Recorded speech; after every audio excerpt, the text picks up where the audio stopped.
We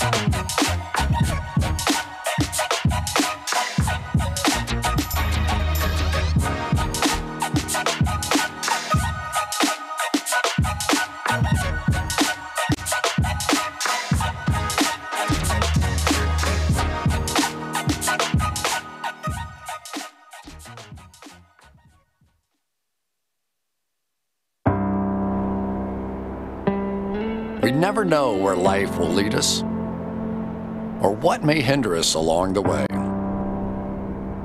But while every day can feel like one big question mark, it doesn't have to. With the right insights, strategies, and solutions from Western and Southern Financial Group, together we can look ahead to leave the unknown behind. What's Pro Football Focus doing? Last week they had Brady. This week they got Brady.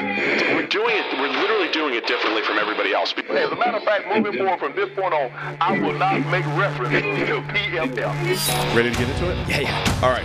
We're going team by team. I would be very careful about slinging stuff. Am I going to get sued? We got legal on this? I like football season, all the things that go with it.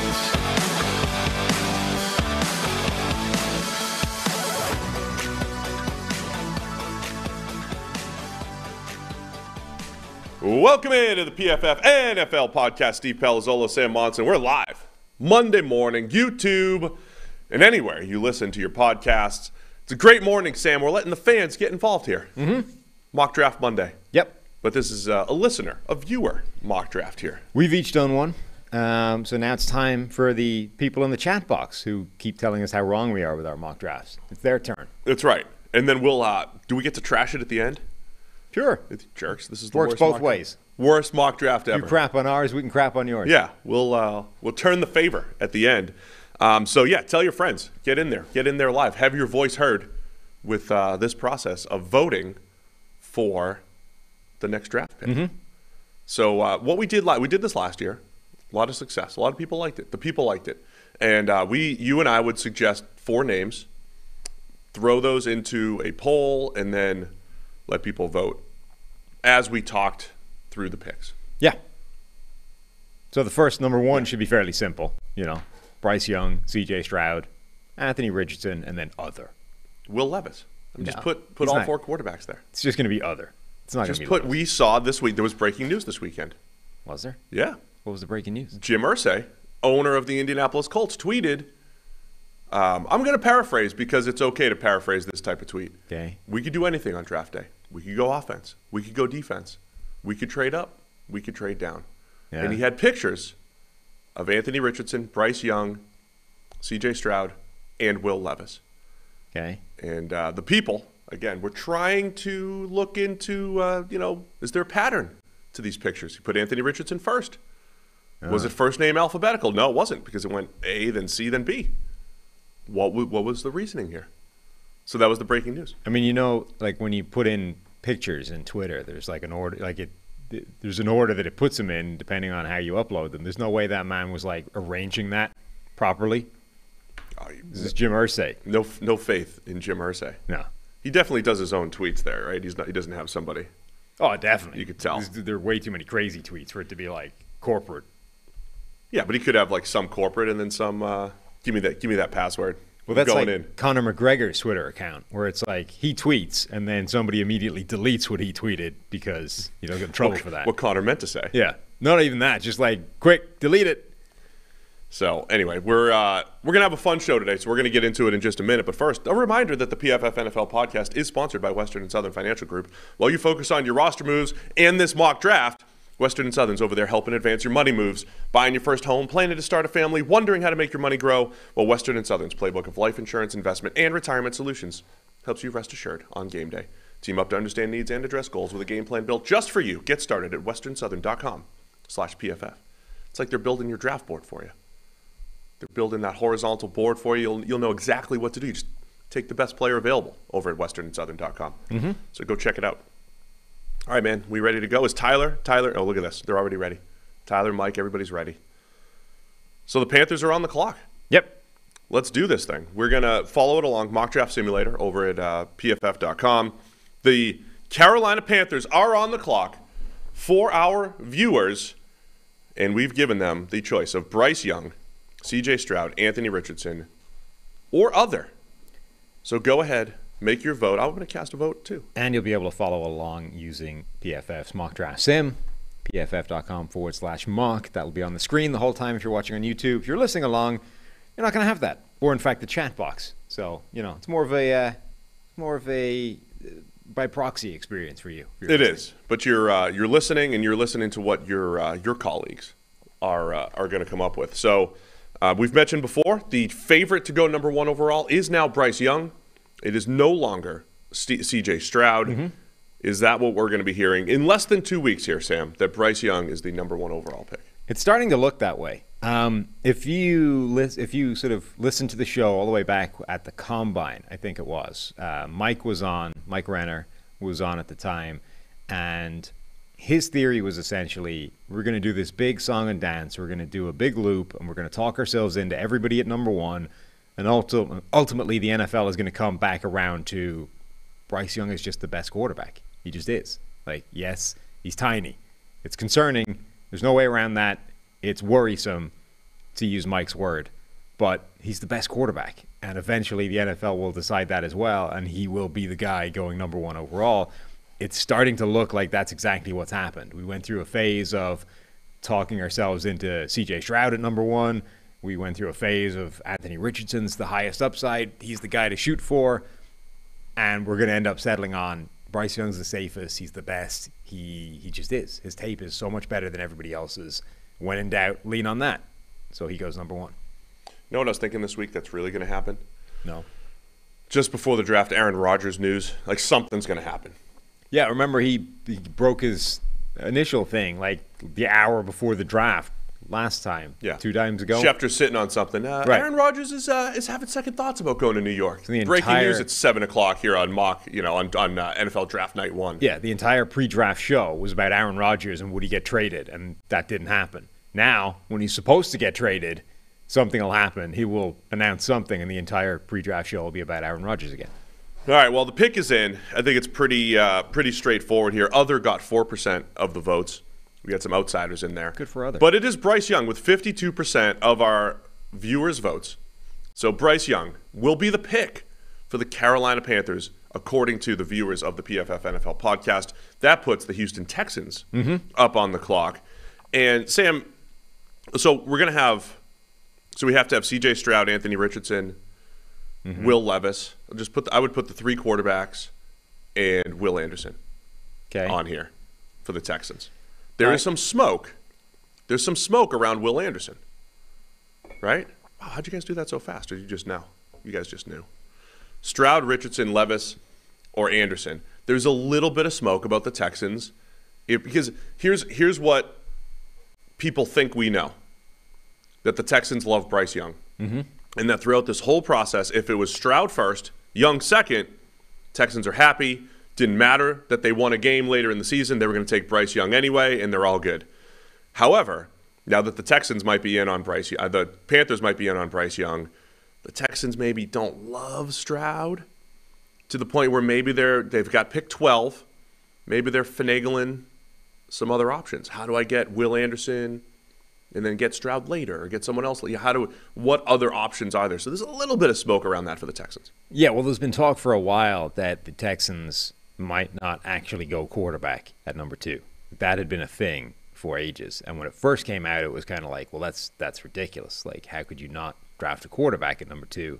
And then I think some more meat got put on that bone, which is maybe Bryce Young is their guy, and they think this is a 1 quarterback class. I mean, we've said this before, right? This is, as much as the consensus board, I think, has all of these guys pretty high up, all 4 quarterbacks ranked highly on the consensus board, because there's such a variety of styles and types of player and types of personality.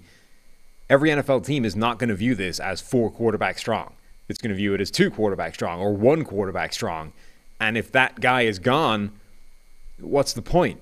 Like, I think we would take the approach of, you don't have a quarterback, therefore you need a quarterback. Take the quarterback, even if you don't think there's a good chance that they work out, because everybody is bad at this. So if you're wrong, it's a good thing. If you're right, okay, but you took the chance anyway. Whereas I think NFL teams view it as, we just don't think this guy has a chance of working out, so we're just setting the pick on fire. There's no point in drafting a guy at number 2 if you don't believe he can be a franchise quarterback going forward. And at this point, everybody is chasing that true special talent, not just the guy that can come in and be, Jared Goff for a few years. So I think there's a very real chance, if the Texans do believe that this draft is Bryce Young deep and nothing else, they would move out of that pick or draft Will Anderson. Man, that would be... But it would make them look ridiculous for winning that game late. Yeah, for winning that game late. I mean, it was Lovie Smith did it. He's gone. It's Nick Caserio in year 3. I mean, I always think that matters, right? Like when the 49ers a few years ago, they were the ones who didn't draft a quarterback early when they just got there. It was Kyle Shanahan just got there. John Lynch just got there, right? And I was thinking at that time, they have a 6-year contract. You don't have to just draft a quarterback. Maybe they should have drafted Mahomes, though, in hindsight. That would have been smart. But you don't just have to force a quarterback. The Texans are kind of both, right? And Nick Caserio is in year 3, but it's the year 1 of DeMeco Ryans. But, yeah, you're right. I mean, if they think Bryce Young is a potential top 8 guy and Stroud is just a starter, right, that could sway them to try to do something else and say, okay, we'll get Will Anderson plus another just a starter, which could be Will Levis later on, and take a shot on him. Because it also, by the way, feels like you could, if you know that you're going to be terrible, which you're going to know pretty early in the season. Like, there were a few teams that had an inkling that they were chasing the number 1 overall pick at some point last season, quite early on. You should probably hurry up the scouting process on the top quarterbacks so that information, which one of these guys is the best, should be had by week 18, And yeah, you could say, but I think, but you can't do the offseason process. They've got their film grades by then. They have an idea on film. I don't know the things that they're learning now are S2 tests and sleepovers and all that. You got to have a sleepover with the guy, right? You have to have those 12-hour meetings. You got to play Madden with him, make sure he understands. But the decision makers are not done with their film part at that stage. Like, those guys barely touch the scouting process until way after the season's done. Yeah, maybe. That's the kind of time where it's, all right, we're headed for the number 1 overall pick, maybe. The tape has been done from the scouting. Let's check in. Let's check in with the scouts and find out what this quarterback class looks like. Because if it's 1 deep, we probably want to make sure that we pull all the starters for this Week 18 game the way Philadelphia did. So to ensure that next year we could see some tank jobs because Caleb Williams is going to come across as special as it gets. I don't think Caleb Williams will get this best prospect since label. It'll just be kind of like he's the next Mahomes. That's what it's not going to be he's better than Trevor Lawrence as a prospect. Maybe it will be, but it'll just be, wow, this is the closest thing to Mahomes with all the things he does. Or it's Mahomes with more speed or something ridiculous. But it might be true. Not that he'll be better, but he'll be, traits-wise comparable. All right, CJ Stroud, he's the pick for the Houston Texans. 52% for our viewers here. That puts the Arizona Cardinals on the clock at 3. Now, can we do trades, Sam? No, because it's just too awkward. That's way too much, right? So we're going to we'll stick with our picks. So who do we have available for Arizona? It has to be the 2 big defensive players on our board here, Jalen Carter and Will Anderson. Mm-hmm. Those guys certainly for sure. Then do we go Devin Witherspoon and Tyree Wilson? Because Tyree Wilson is in play in reality. So the question is going to be, this is a predictive mock draft rather than a what should the chat do? Because it's more predictive than anything. I don't even know if I would go quarterback for the Cardinals if that's what you're. No, what I'm saying though is that we should be using the consensus board for these things rather than the PFF board. So I'm on the consensus board. Christian Gonzalez is the number 1 consensus corner, is he not? True, you're right. So the next few players on the consensus board, we have Will Anderson, Anthony Richardson, quarterback, of course, Jalen Carter, Christian Gonzalez, and Tyree Wilson.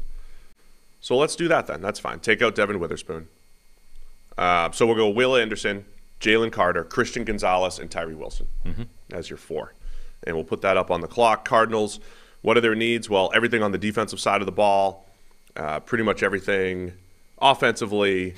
they're 2 years removed from having a pretty solid roster, right? Yeah. An offense that was coming together. The offensive line has enough pieces there, but they still probably need a little bit of help. DeAndre Hopkins looking for a trade or potential release. So he didn't get released yet, right? Hopkins? No. Right. So they need some help. But everybody's expecting defense, Cardinals to just grab the best defensive player on the board if they can't trade out here. Yeah. Obviously, yeah, trade makes the most sense, but absent of that, you probably are picking the first defender off the board at this stage. The early returns are Will Anderson, looking pretty good in the poll here. He's right over 64%. So we're this is chalk so far, right? This is what we would expect on draft night right now. Yeah, I guess that number one pick is the thing that's still, I think, a little bit up in the air, whether it is Bryce Young, whether it's C.J. Stroud, and that's going to determine how the rest of it goes. But we're taking trades off the board, which I think at this point most people have a trade in the top 5, right? Most people have Arizona trading out or Houston trading out. There's some kind of trade happening in the top 5, and we're not doing that. I'm trying to look for all of the props. So we'll get to number 4 in a minute here. The favorite to go number 4 for the Colts is Will Levis over Anthony Richardson. So that could end up being what we're looking at for the Colts here. Let's see what the Cardinals. We got over 130 votes in there. Looks like it's going to be Will Anderson. 67%. I think we can lock that. I think we can call it. Can we get Kornacki on the phone here? Is this good enough? Is this strong enough to call here? We're calling Will Anderson for the Cardinals. Poll's complete here.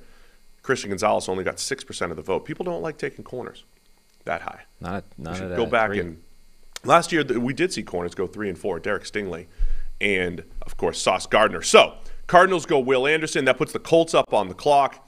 As far as the consensus board goes, Anthony Richardson and Will Levis both need to be up there at quarterback, and then we just put Jalen Carter and Christian Gonzalez on for this, or Tyree Wilson. Just throw some other defensive players, or do we just make it a 3-man race? It's 2 QBs and Jalen Carter. Yeah, probably. For the Colts. It's not even. Is it even that? It's just the 2 quarterbacks, right? They might trade down. This is where think about. Speaking of smoke here, there's a lot of smoke around Hendon Hooker being in the first round, and he has been linked to many teams. He's been linked to the Colts. He's been linked to the Vikings.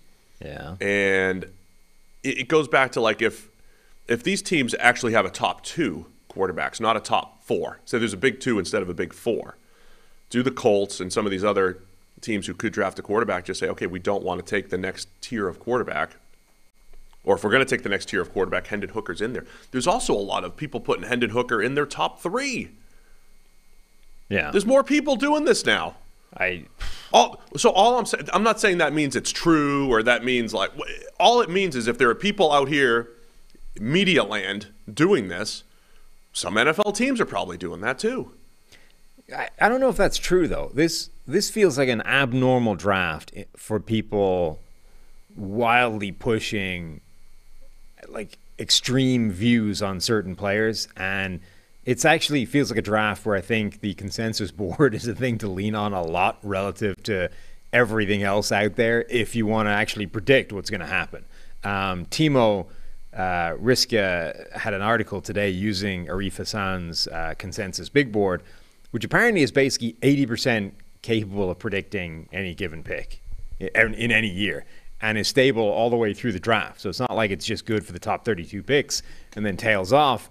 It's basically, it's 80% down the entire draft. So using the consensus board is going to get you 80% of the way there in terms of predicting where these outliers are going to end up. So guys like Hendon Hooker, the consensus board is actually, I think, a pretty powerful tool in terms of predicting where these people are going to land. And he is, where is he? Outside of the top, certainly outside of the top 30. I actually can't even find him. How deep do you I think the one I'm looking at. 62. Yeah, the one consensus big board. I'm not using Arif's. I apologize. Arif, listener of the show. I'm at NFLmockdraftdatabase.com. Huh. Hooker's 39 now, though. There. Yeah, well, he's 62 on Arif's, which is the one that's been shown to have an 80% strike rate. I don't know what the efficacy of the one you're using is, but all I know is this one's around year round here, and Arif just accumulates his. Yeah, and that's probably why it's better. What? That doesn't make any sense. Of course it does. All right, let's check the poll. 162 votes in. It's 55% for Anthony Richardson. I don't know if there's enough time for Will Levis to come back from a 10-point. You got to make up 10 points here. No? It's not like basketball where that can happen in a couple of minutes. They call a couple timeouts, hit a couple threes. Reggie Miller comes off the bench against the Knicks. Magic can happen. It can happen. But it looks like Anthony Richardson, he's moving away. He's up to 56%. It looks like it's going to be Anthony Richardson here for the Indianapolis Colts. Let's lock it in. Richardson to the Colts. As I said, on DraftKings right now, it's Will Levis. Here are the favorites to go number 4 for the Colts. Will Levis, then Will Anderson, then Anthony Richardson, then C.J. Stroud. I would say that's the first surprise. I don't think that's a particularly common mock pick. So there was a point in the mock draft or in the draft process where I thought, hey, Will Levis might be the guy that drops. Now I'm of the mind, as I said on the show and tweeted, it might be Anthony Richardson. Jeremy Fowler had an article put out where he polled, what did he say it was, like 24 NFL execs of some variety or other that was on all these quarterbacks. And essentially was asking, how high could he go, how low could he go, and then generally talking about them. I found it pretty interesting, sort of the range, because the lowest anybody had Bryce Young was 2. So remember, there was talk, there were a lot of bets we got in that, hey, Bryce Young's going to be the guy that falls. Teams are going to freak out over the size. He'll be the guy that drops. Nobody had him dropping lower than 2. So it was whatever happens if who goes number 1, Bryce Young is going 2. There was a little bit more of a range on C.J. Stroud, but he was pretty strong as well. But nobody had Levis dropping outside of the top 10, I think. Like, his floor was basically 10. Yeah, I think Daniel Jeremiah first put out a mock that said, hey, what if he dropped to Tampa Bay, middle of the first or whatever it was. So anyway, it doesn't seem like that's going to happen. So the Seattle Seahawks are on the clock after Anthony Richardson goes here. Do we put Will Levis as an option for them as well? Yeah. Just because? So we'll give him Will Levis as an option. You give him Hendon Hooker as an option. No, stop it. Jalen Carter, still on the board. Christian Gonzalez and Tyree Wilson. All right. So I would say Levis, Jalen Carter, Tyree Wilson, and pick a 4th. Gonzalez? I keep Gonzalez up there. They do need a corner opposite Tariq Woolen. Yeah. But because they really need pass rushers, the Seahawks are mostly mocked Tyree Wilson, Jalen Carter, or dropping Will Anderson. Those seem to be the most common mock draft picks here for Seattle. Yep. Okay. So that's the poll, right? We got that going. Jalen Carter, Tyree Wilson, Christian Gonzalez, and Will Levis, all available here for the Seattle Seahawks. Walt's already in with Jalen Carter at number 5. This is where's his mock draft? Walt.com or something? Is he Walter Football? Maybe he's Walter Football. Seems unlikely. It does seem unlikely. So Seattle Seahawks. Do we think they're going to be in the market for a quarterback? Probably not if it's the 4th option here. Yeah, I don't. Maybe. They feel like a team that could be interested in Anthony Richardson. Like, he seems like I think a lot of teams would buy into this idea that he needs to sit for a year, even if I'm not sure I buy that myself. But he feels like a few teams that have a bridge quarterback, like a Geno Smith, could snag an Anthony Richardson, buy into the upside, buy into the fact that you don't need it to happen day one, and still absolutely be in that market. But if Richardson's gone, I don't think you want to do that with Will Levis. So, and you almost certainly don't want to do it with Hendon Hooker. So I'm not really buying that. Yeah, I would have to agree. I mean, like some people pushed back on me after my mock draft where it said, hey, you're the GM, I'm the GM, I'll make all the moves. And they said, well, Steve GM always says to pick all the quarterbacks, no matter what. Don't even care about your evaluations. Right. And there's so you should be in Hendon Hooker at 5. Some truth. Just take quarterbacks. He's the next one on my list. We need quarterbacks. Let's grab him. Well, I would go Levis here if I was doing that. Okay. Going with that strategy. Yeah. So after Levis is gone is when you would draft Hendon Hooker. Yeah. All right. How's the poll looking here? I'm going to make my vote. Oh, it's another landslide. Here's what I'm curious about. Are our listeners going to be swayed by our Tyree Wilson analysis? I doubt it. He seems to be a consensus top 8 guy across the league. I think our listeners are going to be swayed. I think they're going to view Tyree Wilson as a mid-first guy, even though the PFF draft board has him in the top 8. It's just you and I that don't have him up there. Mm-hmm. All right. We're calling it. We're calling it for Jalen Carter. Get your Lions picks ready to go. Jalen Carter is going to the Seattle Seahawks.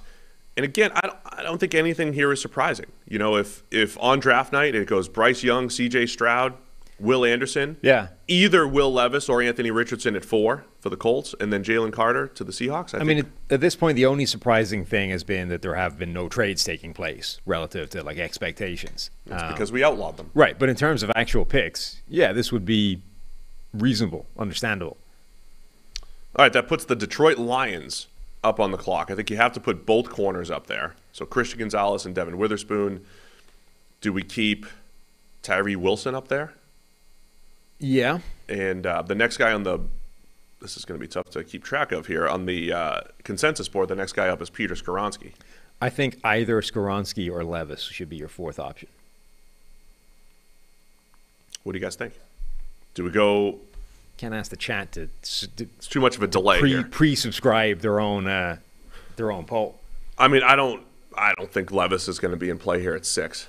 No, for the Lions. I think the Lions could be like if there's going to be a quarterback, it would be Hendon Hooker at 18 or something. But I don't know. All right, go Levis. Go Levis. They could go Skoronski here. Just also at some really point, shore up guard. We're in the range where the predictive nature and the consensus-y board aspect of things is going to start to compel Bijan Robinson being in the poll, despite the fact that we would never do so. Bijan's going to be in the poll soon. Bijan could be here. And in fact, could be the guy. You put Bijan in here. Yeah. Now there's too many options. Right. Who's our 4th option? We need an answer. The chat wants Bijan. I think put Bijan in there. Put Bijan in. Bijan at 6. Why not?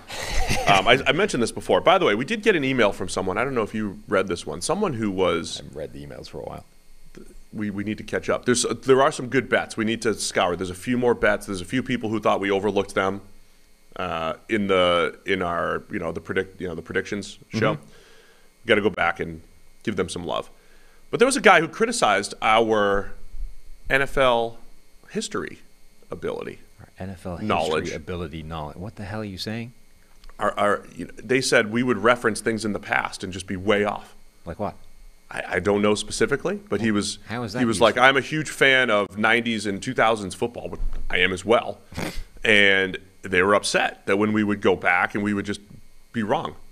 Okay, I'm going to need like specific examples. I would suggest that he follows up with specific examples. What happened? Oh yeah, the poll's wrong. This was supposed to start with Christian Gonzalez and Devin Witherspoon. Yes, and then Tyree Wilson. Yeah, delete it. That's all right. We're starting over. We got it, guys. We got it. The Lions are going to pick through the two corners. Devin Witherspoon and Christian Gonzalez. Tyree Wilson and Bijan. There we go. We're coming back. Look, feedback taken. Yeah. Where I'm not taking feedback is the fact that we don't know NFL history. Well, I mean, it's entirely possible that we said things that are wrong.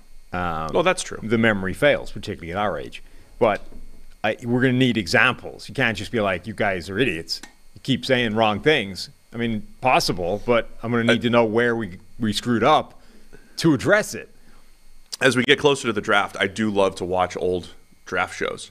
Just, 1999, 2004, 2005. I watched a little 04 recently. I mentioned that. I watched a little 05. Just started 05 the other day. I might live tweet through it. Like, hey, guys, big news. The 05 draft. Live tweet the 05 draft. Like Alex Smith's off the board. We'll see where Aaron Rodgers lands. That type of thing. Like that Twitter account that live tweeted the Second World War.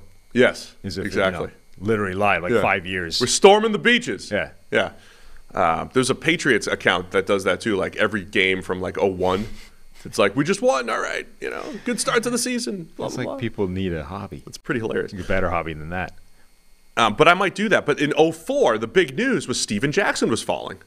The running back out of Oregon State who landed with the Rams eventually. That was big news. That was like the draft back then. It's like, where are the quarterbacks going and, where are the running backs going? That's all they seem to really focus on. What was the 04 draft? What's the top? That was Eli Manning. Okay. Yeah. Oh, so much drama at the top there with Eli. Maybe I'll live tweet that one again. Yeah. Eli. He says, I don't want to go to the Chargers with the number 1 overall pick. The San Diego Chargers select Eli Manning. Mm-hmm. And he just got this look on his face like, what are you doing? Then they trade him an hour later and the whole deal.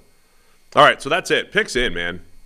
People want Devin Witherspoon. 63% to the Lions. Witherspoon to the Lions at 6. So that goes against the consensus. It does, but again, I think our listeners are going to listen to us. You and I both had Devin Witherspoon as our top corners. There's not much in it. I mean, the consensus has Gonzalez at 7, Witherspoon at 11. So there's only a few picks in between. Consensus is actually really high on Miles Murphy relative to what I thought. He's just been all over the place. All right, so let's go. So the Raiders are on the clock here. The Lions, I'll talk about the Lions pick in a second, but we got to get the next. That's what we'll have to do, get the next options up while we're talking about the previous pick. Okay. Christian Gonzalez. Yep. Tyree Wilson. Mm-hmm. Will Levis. Yep. And Peter Skoronski. Okay. Is that okay for the Raiders? I think so. They're all needs. They're all potential needs, and they're the next players on the consensus board. Yep. Now, if Mike Mayock was still here and John Gruden was still here, I would scroll down and I would add, this is where they would take, Brian Bresee. Now, somebody emailed us in, actually, to pull us up on the Mike Mayock hate and was saying, Mayock takes too much crap for this because, obviously, it was John Gruden with the final say, and Gruden was the guy. Because remember, there was always this theory that Gruden, took control and selected all the crazy guys at the top of the draft. And then, day 3 was when he got bored and just checked out. And that's when Mayock would go to work and make all his picks. And the Raiders, throughout that tenure, had that thing where if you flipped their draft board upside down, it made more sense. If you looked at day 3, it was better than days 2 and 1. I mean, I buy that to a degree. You're right. Mayock does probably take too much crap for that. Probably. Sound like Nate Hobbs and all these, Max Crosby and these guys. It is also difficult to know, right? If he had no say whatsoever on days 1 and 2, then Mayock takes too much crap.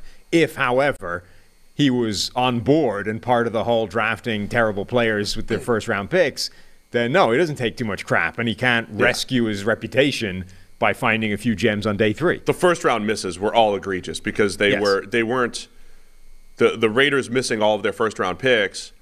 They went against the consensus every single play. So it was hey, we're going to stick our neck out against the grain, and none of them hit. It was the double whammy. The best player they found was the running back, Josh Jacobs. Right. It was the double whammy of you reached relative to everybody else, and you got it wrong. You can't do both those things. If you're going to reach, you got to get it right, and they didn't.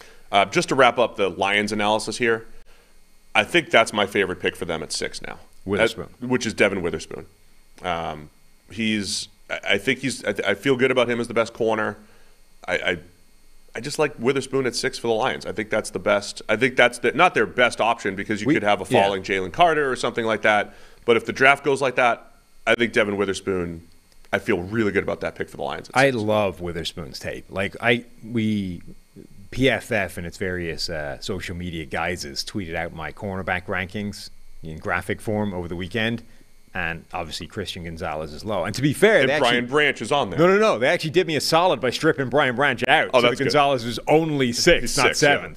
And yet the amount of abuse hurled my direction because Christian Gonzalez is number 6 in my cornerback rankings was unbelievable. Even in this world of that's the default position for people. But I would encourage people to watch Witherspoon and Gonzalez tape back to back.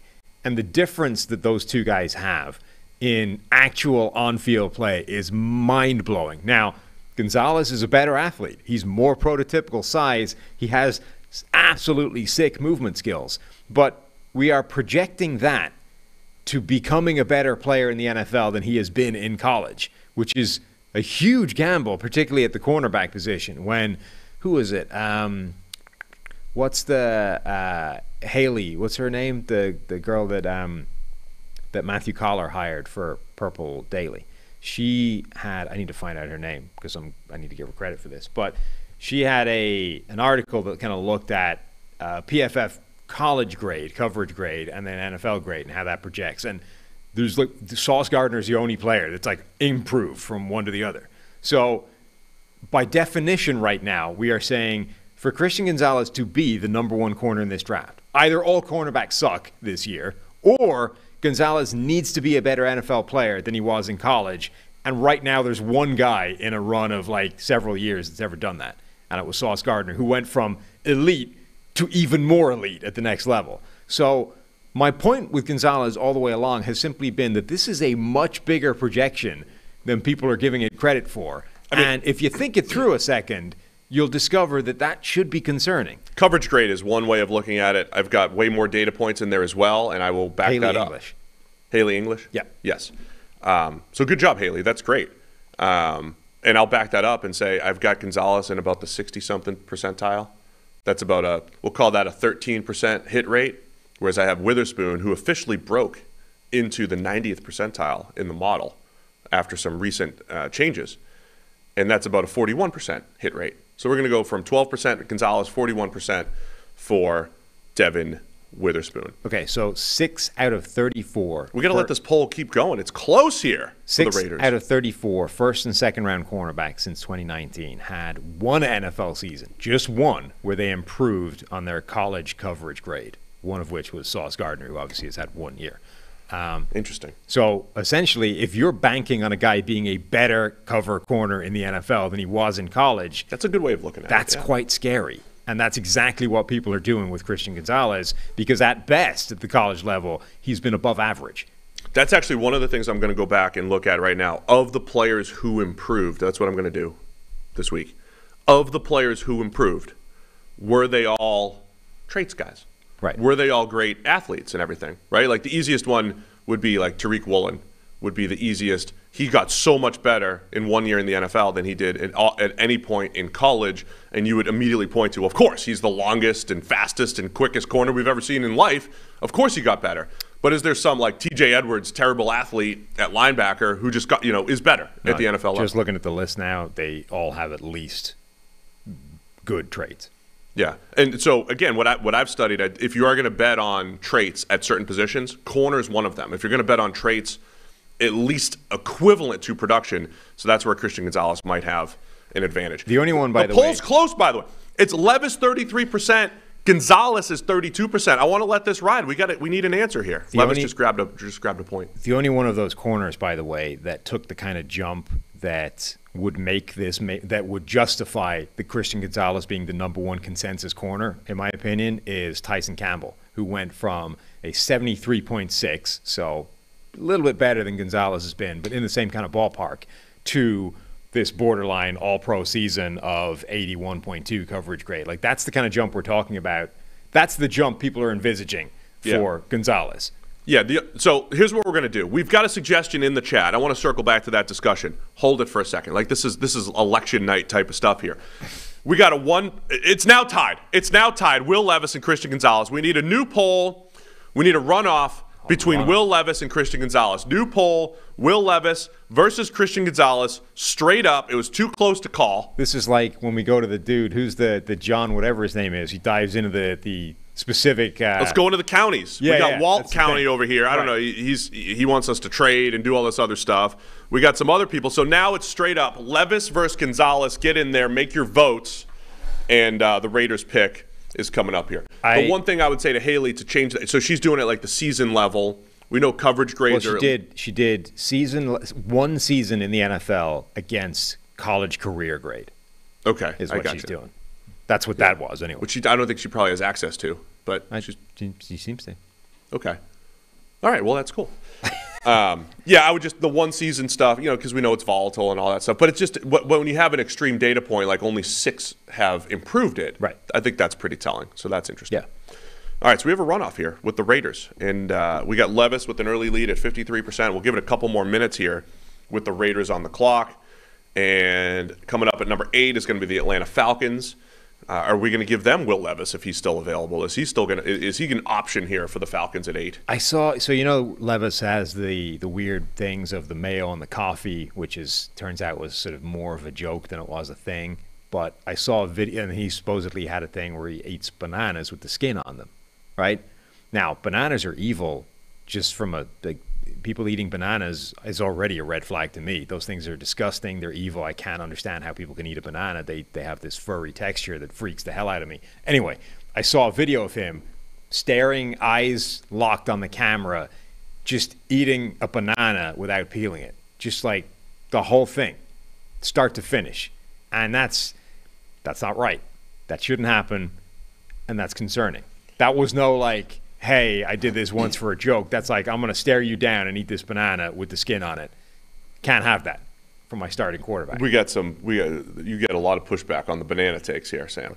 Bananas. I bet half the people are in on it. So we close the poll. It's over. Will Levis is the pick for the Raiders. 52%. All right. Over 200 people voted in the runoff. So Will Levis will be the pick for the Raiders at number 7. That's the top 4 quarterbacks off the board and then 3 defensive players. That's what we have so far. That puts the Falcons up on the clock. And what do we have for their options? Christian Gonzalez comes back as an option here for the Falcons, the cornerback out of Oregon. Tyree Wilson, edge from Texas Tech. Then Peter Skoronski, the guard from Northwestern. He could be in play for the Falcons.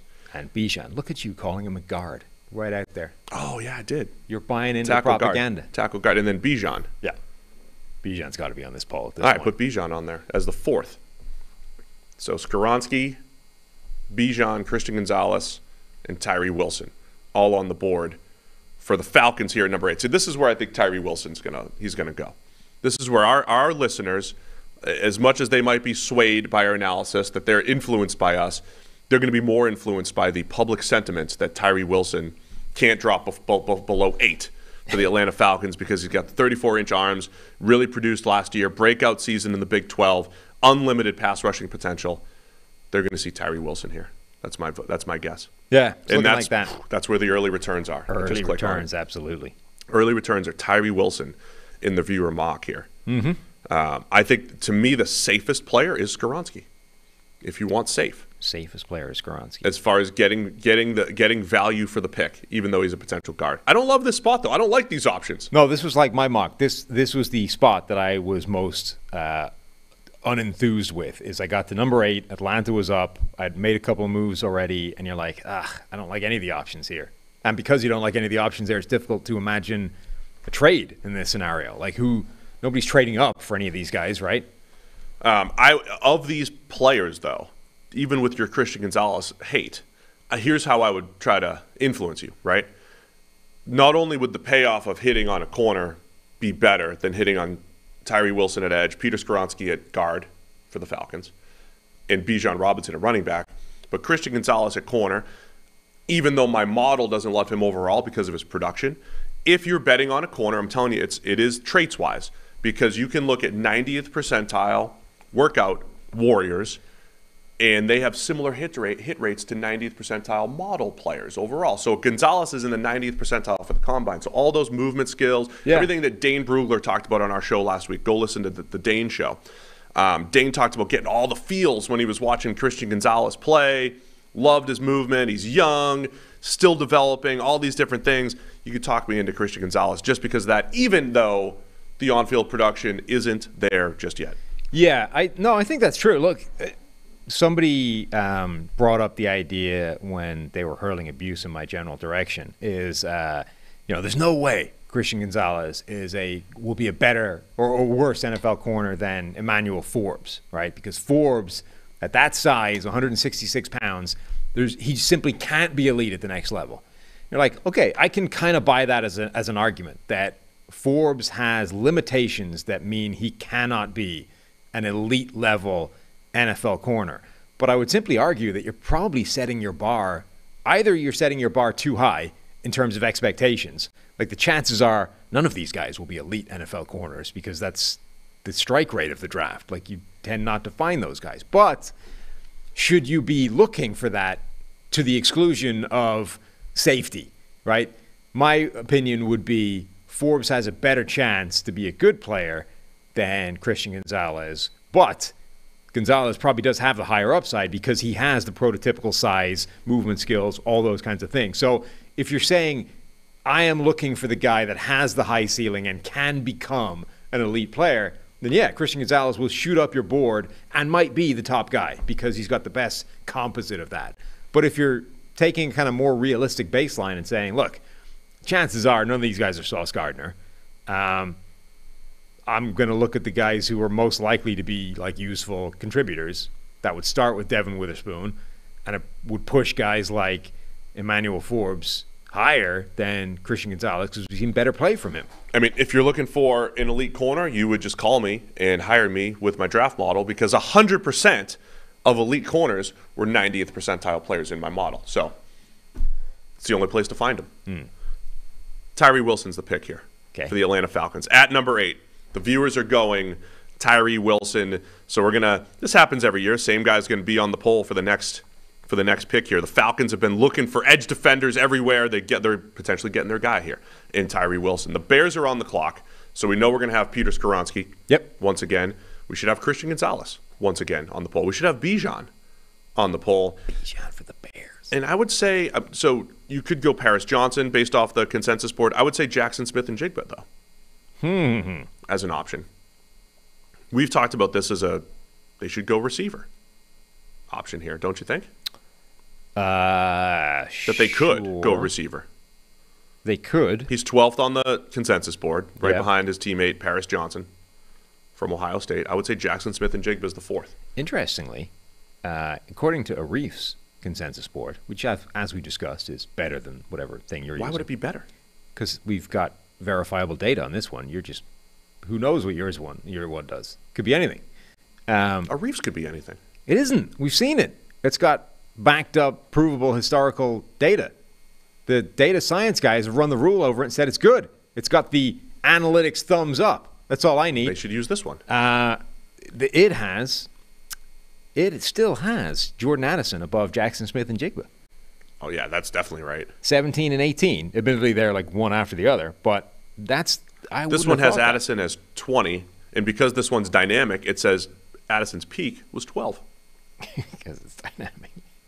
Yeah. Okay. But I think Smith and Jigba, absolutely. By the way, that's wrong. The entire NFL is saying Smith and Jigba is the only first-round receiver. It has both of them below Quentin Johnston. Yeah. It also has Quentin Johnston's name spelled wrong, so that's not a great. All right, well, we need to agree on a consensus board, but there's no way I'd put Jordan Addison on the board here at 9. So, did we get a poll? We need a poll. Peter Skoronski. Yeah. Bijan, Christian Gonzalez, and I say Smith and Jigba. There you go, JSN. It's there. It's up. It's time to go. I'm voting Bijan. I'm voting Bijan. Like, I had this feeling when the Bears made this trade, they're going to trade down and get the running back. You're not getting Bijan. And, you know, our listeners, our viewers know sometimes I'll talk myself into the great running back with the dynamic runner. Go ahead, defend this. Go ahead, defend Justin Fields and Bijan Robinson in the backfield at the same time. Probably should have had Paris Johnson on this over Jackson Smith and Jigba, but you know.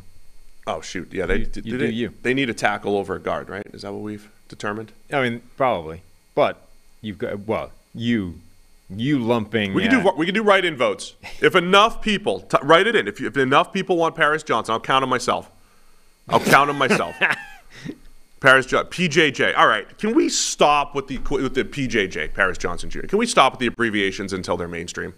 You can't just drop PJJ there. Okay, well, it's happening. Oh gosh, there's a lot of.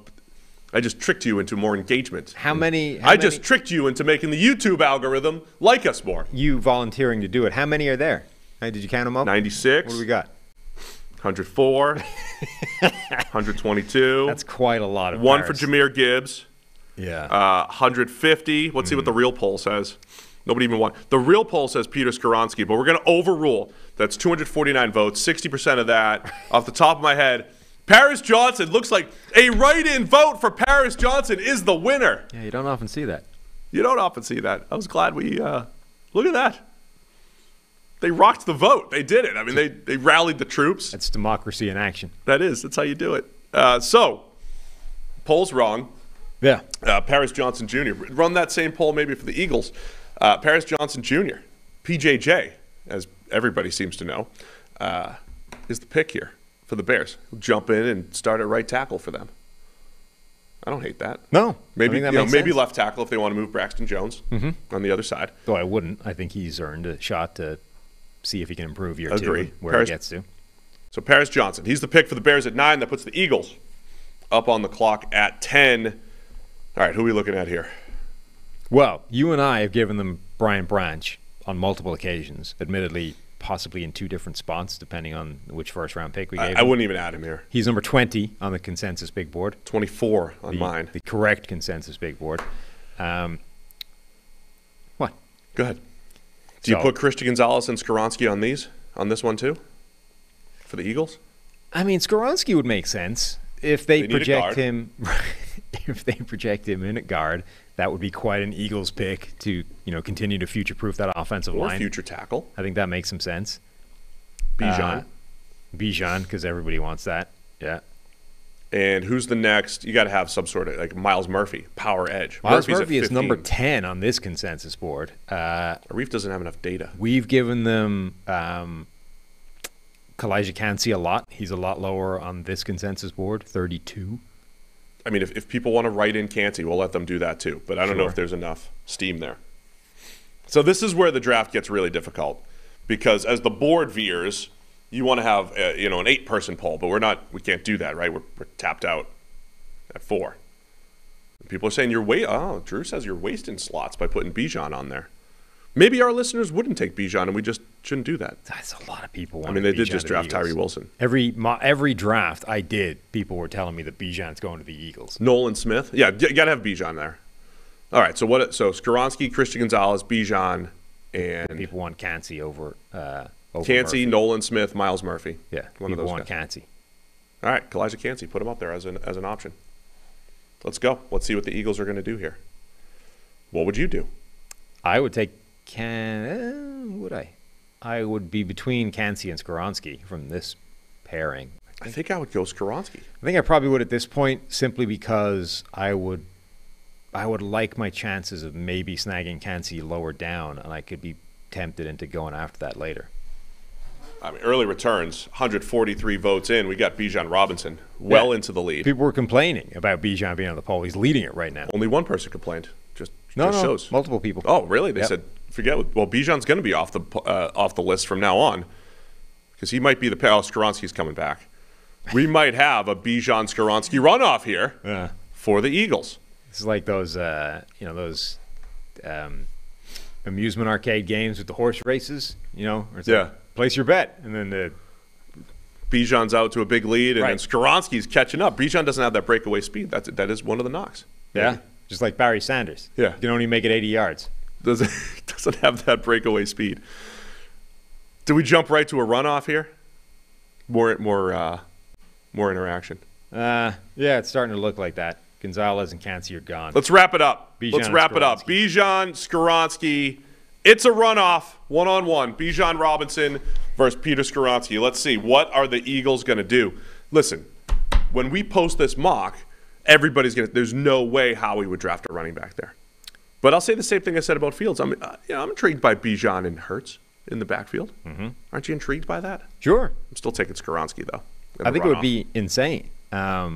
Like, the Eagles are the one team, I think, that I would come closest to justifying a pick this high for Bijan on the basis that they already have the components in place for this to be a really good run game. And if he comes in on the top of that, what he can do, it would be potentially special. They have an extra first-round pick, so I don't even hate the opportunity cost, particularly if the discussion is with Skoronski, because you're not even sure he starts for you right away. Like, he probably would because they have a space, but, like, they don't need that. It's not like a desperate, this guy needs to come in and plug a spot. So I think that's the easiest sell in terms of trying, like, all the pieces that need to be in place for you to justify a running back at this spot. The Eagles can kind of get there. I mean, they have a spot at right guard available, and the rest of their offensive line is really, really good, as always. Plug Skoronski in at right guard, potentially. Right. And then eventually he could take over for Lane Johnson as he gets older, whatever it might be, if you want to move him out to tackle. But, I mean, he'd probably be a guard there. All right. Looks like Skoronski, a runaway here. People are like you. They want to vote for the funny. Vote for funny picks. Why is that funny? I don't know. But I'm just saying somebody suggested that. All right, Skoronski. He's the pick for the Philadelphia Eagles out of Northwestern. Technically sound. Will teams allow him to play tackle? We do have people pushing, saying forget the 32 and a half inch, 32 and a quarter inch arms. What are your arms? You over 31? I don't remember. All right, great. But people are pushing for Skoronski to maybe have a shot at tackle, but he's going to go probably step in at guard for the Eagles right away. That puts the Titans on the clock at 11. They're one of the teams most rumored to trade up. They're now one of the teams that have so many needs. So what do they have? So we're going to have Christian Gonzalez for them as well? Or do we even want Christian Gonzalez for them? My arms were the same length as Aiden Hutchinson's, so I think I'm basically exactly where Skoronski is. Oh, yeah. Hutchinson versus Skoronski on the edge. A little arm length. A little T-Rex off. T-Rex battle. A T-Rex battle. Christian Gonzalez. Do we even want him in Tennessee? Titans are in a tough spot now. Jackson Smith and Jigba definitely has to be on this. I think Bijan's off this one. Yes. They have Derrick Henry, no Bijan. So it's Jackson Smith and Jigba. Yep. And then who else? Well, do you trust the consensus board? Which one do you trust? Quentin Johnston is ranked very high. Yeah, give them the two receivers. Give them Smith and Jigba and Quentin Johnston. Okay. Do you go one of the edges here? They just got rid of Bud Dupree. Right. So next, you go Nolan Smith and Miles Murphy, something like that. Lucas Van Ness. Where does your consensus board have Nolan Smith versus? I have Miles Murphy 15. Yeah. Lucas Van Ness 16, and Nolan Smith 18. So this one has Murphy 10, Lucas Van Ness 22, and Nolan Smith 23. Okay, great. So just throw Miles Murphy on there. And I guess just keep Christian Gonzalez. Just in case. Just in case. Yeah, I mean, everybody needs corners. Okay. You could surprise. I mean, they're also in the tackle market, right? Broderick Jones. Oh, Broderick Jones. Yeah. Right in Broderick Jones if you want. I mean, are they really in the tackle market, though? I would assume They got Petit Friere starting at right tackle, and they signed Andre Dillard to play left tackle. I think early in the mock draft, before free agency, everybody was giving them a tackle. But I think because they signed Andre Dillard, they're less likely to go that route. You think, yeah? And I also think they're more likely to go the we need to replace A.J. Brown route. Like, that's what they're all saying in the building right now. Even Vrabel, who's like, win in the trenches, Mr. Tough, and all that stuff. He's like, come on, man. Need some winners on the play on the perimeter here. All right, write in Jones if you want. See some people that love Jones. Yeah. I like Smith and Jigba here, though, for them. Yeah, I mean, I can't, Petit Friere is not keeping you from drafting a tackle. Certainly not, Drew. Yes. But Dillard they might. I mean, they might be, we found a third-round starter. Of course we're going to roll with him. Like, Dillard might. I mean, they paid him a decent chunk of money despite very little evidence that he can actually hold up to that task. So I could see Dillard keeping you from drafting a tackle. We might need to make the rest of them just straight. Petit Frere, not so much. We might need to make all of the rest of these just straight right in, you know? That feels ambitious. Oh, we have some breaking news here on the PFF NFL podcast while the poll's going. Oh, yeah? The draft season sale starts today. Oh. 40% off PFF Plus annual using code DRAFT40. Look at this breaking news right here. We're breaking it right here. DRAFT40. So you drop that promo code, you get 40% off of PFF Plus. You can do this right now while you're watching. You just go to pff.com, drop that promo, DRAFT40, just for our viewers here. Only they know about this, except everyone else might too. But DRAFT40, 40% off at PFF Plus. All right, how we doing here with the Titans? Most people are going JSN. So I think even with the Broderick Jones write-in votes, yeah, Smith and Jigba's the guy here. Yes. Is that okay? Yeah. No, I think so. All right, Jackson Smith and Jigba, first receiver, is off the board. He's going to Tennessee at number 11, drafting him. That puts the Texans up on the clock. Texans, of course, already got C.J. Stroud at 2. Where do we go here for the Texans? I would say Quentin Johnston needs to be on the poll. Yep. I would. Christian Gonzalez still? It's a tough spot, actually. Because Gonzalez, I mean, the Texans need corners too. Yeah, he should probably be on the poll. One of the defensive linemen. We've heard some Nolan Smith smoke. We can go Nolan Smith and Miles Murphy here. Okay. Is there anyone else that we're missing before we? I mean, Lucas Van Ness, we in? talked about being in the same ballpark as those guys. The next corner up would be Deonte Banks. We're already probably going to need one corner on the board. Listen, there might be some times where we don't put the right people on here because there's 10 options instead of just 4 now. You know what I mean? Right. That's where we are. That's where we're at. I mean, they could be potentially in the offensive line market, though it's more focused for them. I would say some people want write-in votes for your guy Jordan Addison here. Yeah. I mean, I would say probably give them multiple wide receiver options: Johnston and Addison. Gonzalez, and then pick a defensive lineman. Nolan Smith over Miles Murphy. Let's go Nolan Smith as the fourth. Okay. So Christian Gonzalez, the two receivers, Quentin Johnston and Jordan Addison. Look at that. We got it. There it is. Polls up for the Houston Texans. You in your mock draft had Bryce Young and Jackson Smith-Njigba. That's impossible now, but that would have been right. I do think that's maybe their best case here. Yeah, they in fact get neither of those guys. I think the Texans are a trade down candidate if there's a player that someone wants to trade up to get. I wonder if Broderick Jones is going to be a late riser here. The more I hear his name, the tackle from Georgia, that there might be a few people around the league that like him as a potential top 10 player. Yeah. And tackles go high. So that's the thing about tackles. Right. They get bumped up and into that top 10 range, even if they're not in particular, they get bumped up, I think, when it's not a great year for quality players. Like tackle seems to be where people go when you're not convinced there's a player of other quality to take, Yeah. And when your eye is drawn by the shiny objects and the wide receiver studs and the corner studs and blah, blah, blah, then tackles slip a little bit. But in years where it's like, oh, there's no quarterback available, I guess we have to take a tackle at the top, Tackles seem to be the spot where everybody decides is the safe option once you don't love everything else, even if the data would say they're anything but. I'm trying to think of times in the past, like we really liked Jack Conklin at tackle, but most mock drafts had him at, say, 15 to 20, and then he went 8, I believe it was, when the Browns drafted him. It was the Browns, right? And Titans drafted him. Titans? Yeah. Yeah. Who else? Mike McGlinchey. Remember, he went at like 13 or something like that. Nobody had McGlinchey going that high.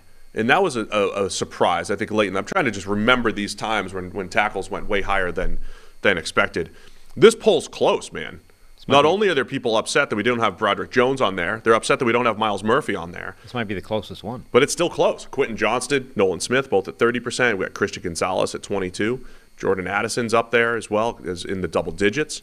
So this could be another runoff. Or we'll just go with whatever the poll says when we close it. We'll give it a couple more minutes. We have time for runoffs. We don't have time for more runoffs here. We're in the middle of the first round. We got to start. We're an hour in. Actually, pretty decent pace here.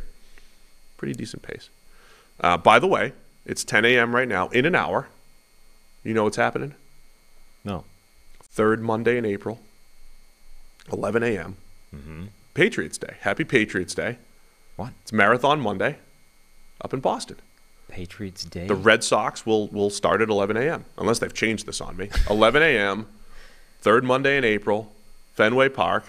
Boston's bumping right now. 10-year anniversary of the Marathon bombing. It's all happening. So it's the Marathon is on. So it's the Boston Marathon, and the Red Sox play at 11. Which takes place on something called Patriots Day? Patriots Day, yep. Is that a thing? It's or a holiday. That's just what they've decided Boston does these days? It's a Massachusetts-only holiday. Okay. So we have the Red Sox start at 11. I think Shohei's pitching. All right. So it's just a huge day in the city. 10-year anniversary of the Boston Marathon bombing. Where is Fenway relative to the Marathon? It goes through there. It goes like through the there. middle of the marathon goes right there. So you get into the city early. It's probably like St. Patty's Day for you. That must be a nightmare. The bars are open at 7, that type of thing. You go to the game, you watch the game, and then you walk out of the game and you just see people running.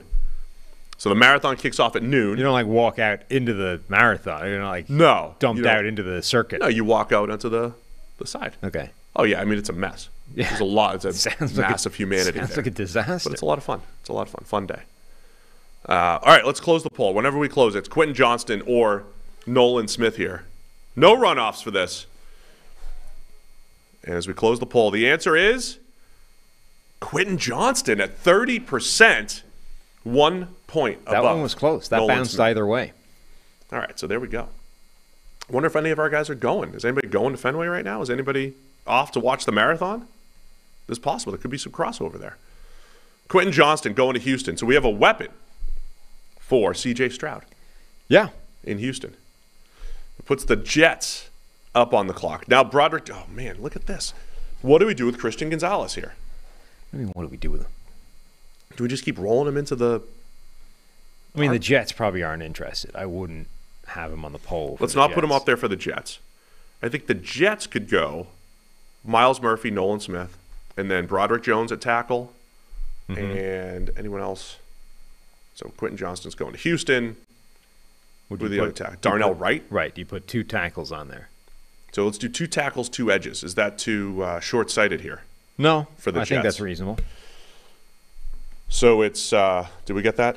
Nolan Smith, Miles Murphy. Yeah, we got it. You guys are good. Who's working the polls in there? Is that Mike? It's Eli, I think. Eli? Wow. Keen ears.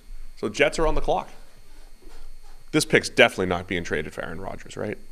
I don't think so. This is out now. They're trying to figure out all the conditional future picks and dependencies off of Rodgers' performance and snap counts. This chair is brutal. Yeah, you ruined them. Is that a third one that's being sent to the chair graveyard over there? How squeaky? Let's have a poll. Can you hear the squeaky chair every time I move? No, the good thing is you won't be able to hear the squeaking chair over the buzzing coming from your microphone. So, what's buzzing? I'm buzzing? Yeah. Uh-huh. Let's see why. The classic PFF podcast buzzing sound emanating see if I from your unplug. microphone. Will that help? Let's see. Is it my computer? When you start running polls, did the thing that Steve unplugged to fix the what if I buzzing move sound? my laptop? Tell me if the buzzing disappears. Out of the room. If it's way over here. Perfect. No, I can't. Now I can't see. My laptop's over there. Going? Let us know as the buzzing. Runaway win. Broderick Jones, 48% of the poll so far. I think you can lock that one up. Let's go Broderick Jones. He's the pick for the Jets. So he can come in, compete right away at right tackle, where Max Mitchell, he was just okay as a rookie. Broderick Jones can come in, play right tackle, and then eventually also could compete at left tackle. We'll figure out what they want to do with Mekhi Becton, with Dwayne Brown, but they probably have like a 1-year stitch it together at left tackle, and then Broderick Jones takes over next year. Ben says it didn't stop the buzzing. It didn't stop? No. Great. It's not my fault. Maybe it's the iPad. Let's try the iPad. Let's move this away. Maybe. If the buzzing remains, we can confirm it's not Steve's fault. All right, I don't have my computer near me. Could you set up the next pick?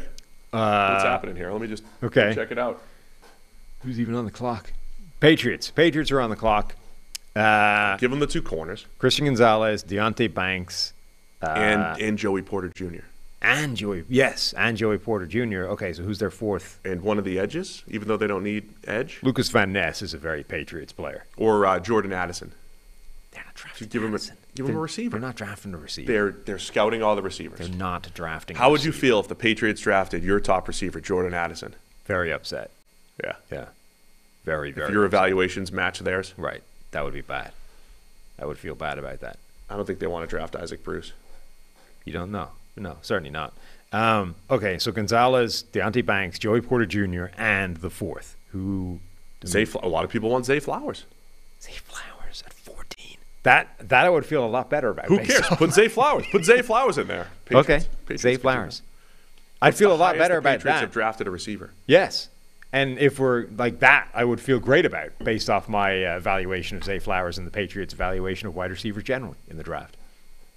Patriots never. N'Keal Harry was the first-round receiver that they drafted, right? In the Belichick era? Since Terry Glenn, probably. Since Terry Glenn. Glenn was 99. That wasn't the earlier. Oh no, earlier than. I'm 96. sorry. 95. 95, 96. Yeah, I'm sorry. I'm way off. 95. 96. 96. Yeah, I was right. So since 1996. Yeah, so N'Keal Harry was the guy that tempted them back into the first round. You always get that stat, like, oh, the Packers never drafted a first-round receiver for Aaron Rodgers. It's like, well, the Patriots didn't until they got N'Keal Harry with the last pick either. It's basically the same strategy. That's the thing. Like, they had – N'Keal Harry was the guy that tempted them back into the first round for a wide receiver for the first time since 96 for Terry Glenn. And before that, like, they drafted second-round receivers, and even those guys have been bad. Chad Jackson, like, their track record at pulling wide receivers at the top of the draft is awful. Ben, how about now on the buzzing? I want to get my computer back here. iPad's gone. I don't think that fixes it either. Get my phone out of the way here. Let's do one more check here. How's the poll going? I should need to vote on it first. The poll has 40. You vote for? I voted Joey Porter Jr.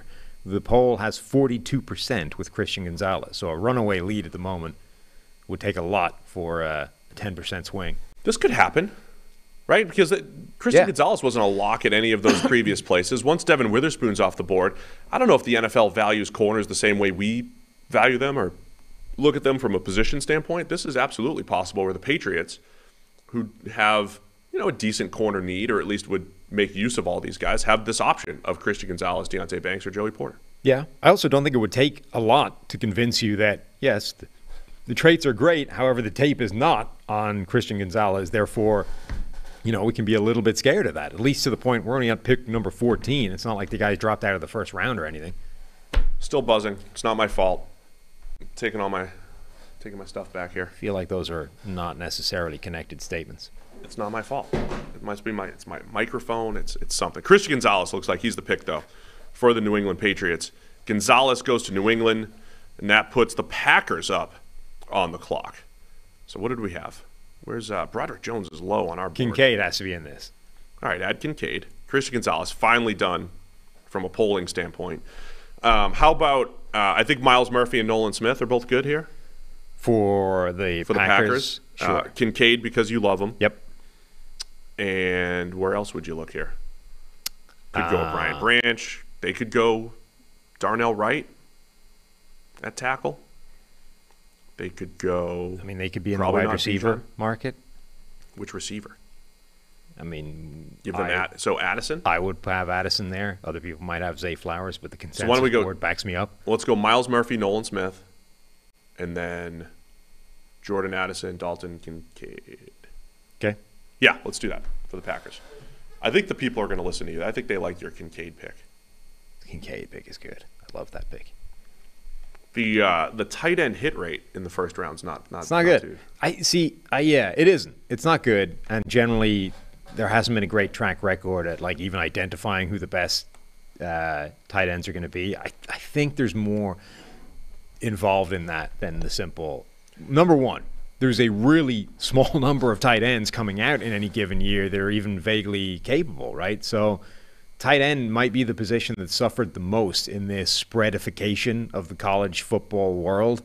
Tight ends don't exist very often, and when they do, it's a very unusual situation. Number two, tight end might be one of the most dependent positions in the NFL, where simply usage pattern and how you're deploying this guy matters a huge amount. So I kind of feel like the tight end evaluation is different than how they're being spat out in the draft and what that's looking like at the NFL level. So part of the tight end analysis is that a lot of tight ends don't break out until year 4 or 5. So you don't get as much out of them early in the contract, and they break out either when you're about to pay them for a second contract or somewhere else when they hit the second contract. I think the other interesting thing, though, our friend Ben Baldwin did a quick analysis on this, right, where it was, hey, the hit rate is actually similar to running backs. Like tight ends are in this running back conversation as far as don't draft in the first round. The part that I would push back on is not so much the historic analysis, but the benefit of hitting on a tight end still just outweighs running back so much. Even though, again, where did you find these elite tight ends? Mark Andrews was in the 3rd, and Travis Kelce was in the 3rd, and Darren Waller was late, and Gronk even fell to the 2nd. Kittle was the 5th. Kittle was late, right? So that part of it I get. But I also understand, I think chasing a tight end makes more sense than chasing a running back, right? If Bijan becomes elite, or if Dalton Kincaid becomes elite, an elite Dalton Kincaid is far more valuable than an elite Bijan Robinson. That's the part where I would say let's not put tight ends and running backs into the same conversation. But I also understand the reservations about taking a first-round tight end because, yeah, they are risky. And also the supply element is completely different. Like, one of the reasons running backs have become devalued is there's millions of them. They're everywhere. There's a ton of them coming out every single year, and they're great right away. Tight ends, part of the problem in picking these tight ends is, again, there's hardly any of these guys coming into the draft. Now, this is a unusually strong year for tight ends, but generally we're like, there's a couple of guys. There's 1 or 2 that we think are going to be good players, and that's it. So there's not a lot of good tight ends in the NFL right now because the supply is dried up. It's disappeared. So if you think there's a good tight end, even if generally we haven't been great at identifying which guys are going to be good, like the demand for tight ends is outstripping the supply right now in a way that isn't true for running backs. All right, so for the Packers here at 15, some people said, hey, we should have had tackle as an option, but I don't know if that would have won. Dalton Kincaid, 41% of the vote, a 17% lead over Nolan Smith. I think we're going to call it for Dalton Kincaid going to the Green Bay Packers. So you're loving this. This is one of your favorite picks. Mm-hmm. He's third next player on the PFF draft board right now. He is number 15 on the PFF draft board, so it fits value-wise here for the Packers. That puts the Commanders up on the clock, and we're about halfway through. Okay. That's a decent pace.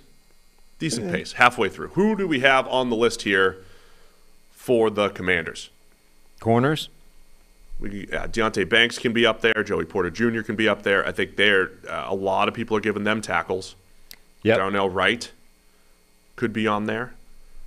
Is this too early for Anton Harrison? We've seen him mocked there. I don't think the defensive line is. We've given them Brian Branch. Had him in the mix there. And so I think we take the edge defenders off the board here. Yeah. Because of all the players they have there and or have to pay in the future. I'm not saying they wouldn't. That would actually be interesting if they're like, hey, we can't pay Chase Young. We have to get younger at that position. Give us Miles Murphy or something like that. So, who's up next? Deonte Banks, I think, is one of them. Joey Porter Jr. is another one. And I think you probably do put Darnell Wright on there. Fourth spot is tough. Anton Harrison? That feels rich for him. Do you give him one of the edges? Do you give him Bijan? I don't think they would be in the Bijan. I don't think so either. I'm just thinking out loud here. Maybe that's what we're doing. We're doing this on the fly. I mean, it gets a little slow. Maybe it's just a three-person poll. Or is this? Oh, Brian Branch. Yeah. Or are we in? Is this in the Hendon Hooker realm? Put Hooker on there. Would they be in the Hendon Hooker conversation? Put Hooker on there. Let's do it. Bijan is a blue chip. It doesn't matter. Doesn't matter. All right. I mean, it matters at some point. Do we have the four?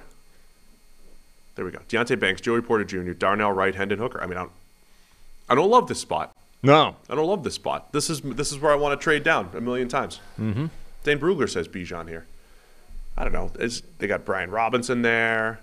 Got Antonio Gibson. Yeah, I don't think that they would take Bijan here. They could. I mean, we're at the realm where, look, again, where is he in the consensus board? He's top 5. He's arguably, the best individual talent in this entire draft. So at some point, the value of taking him does eclipse the value or the position value of the guys that are in more important positions but lesser talents. I'm just not sure it's here. All right, if you don't like the poll, do the write-in vote. Go for it. People are upset. Bijan sells tickets was also a comment. Tickets, which they care less about now they're getting rid of their owner. The freezing cold takes montage of old quarterback takes, of which I'm not going to call out the people who said them or anything because we all have similar things in our history. I just thought one of the funniest ones was Joe Theismann saying Rick Meyer over Drew Bledsoe, not because of the player evaluation, but because he would sell tickets. And not just sell tickets, but to the Notre Dame fans in the New England area. Yeah. Right? If you said, hey, Rick Meyer is better than Drew Bledsoe, like, whatever. Everybody's had their takes. But he wanted Rick Meyer back in 93 as the number 1 overall pick for the New England Patriots over Drew Bledsoe for Notre Dame fans. I mean, I would not make draft picks based off of selling tickets. But I suspect that does happen. That was when, at the time, the Patriots were rumored to be moving to Hartford or somewhere else, and I get why the reasoning was there, I guess, but it was a funny one. Yeah, when Drew Bledsoe was the guy that ended up turning the franchise around. Right. Obviously, I wouldn't want to do that either, but I suspect that influence from owners happens a lot more than you would want it to happen. I'm sure it does. So, Commander's pick here, despite some of the pushback, Joey Porter Jr. Yeah. Looks like he's the guy. 41%. Pretty big lead. Yeah, big lead for Joey Porter Jr. So he'll step in. My number 2 corner, of course. Your number 2. So you like the value here? Sure. For the Commanders.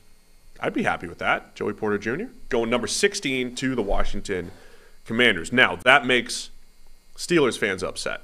I think a lot of them want Joey Porter going to Pittsburgh. Gotcha. Here. So they're in the tackle market. I think we got to throw Darnell Wright and Anton Harrison up there. I don't like Harrison as a fit, but throw the 2 tackles up there for Pittsburgh.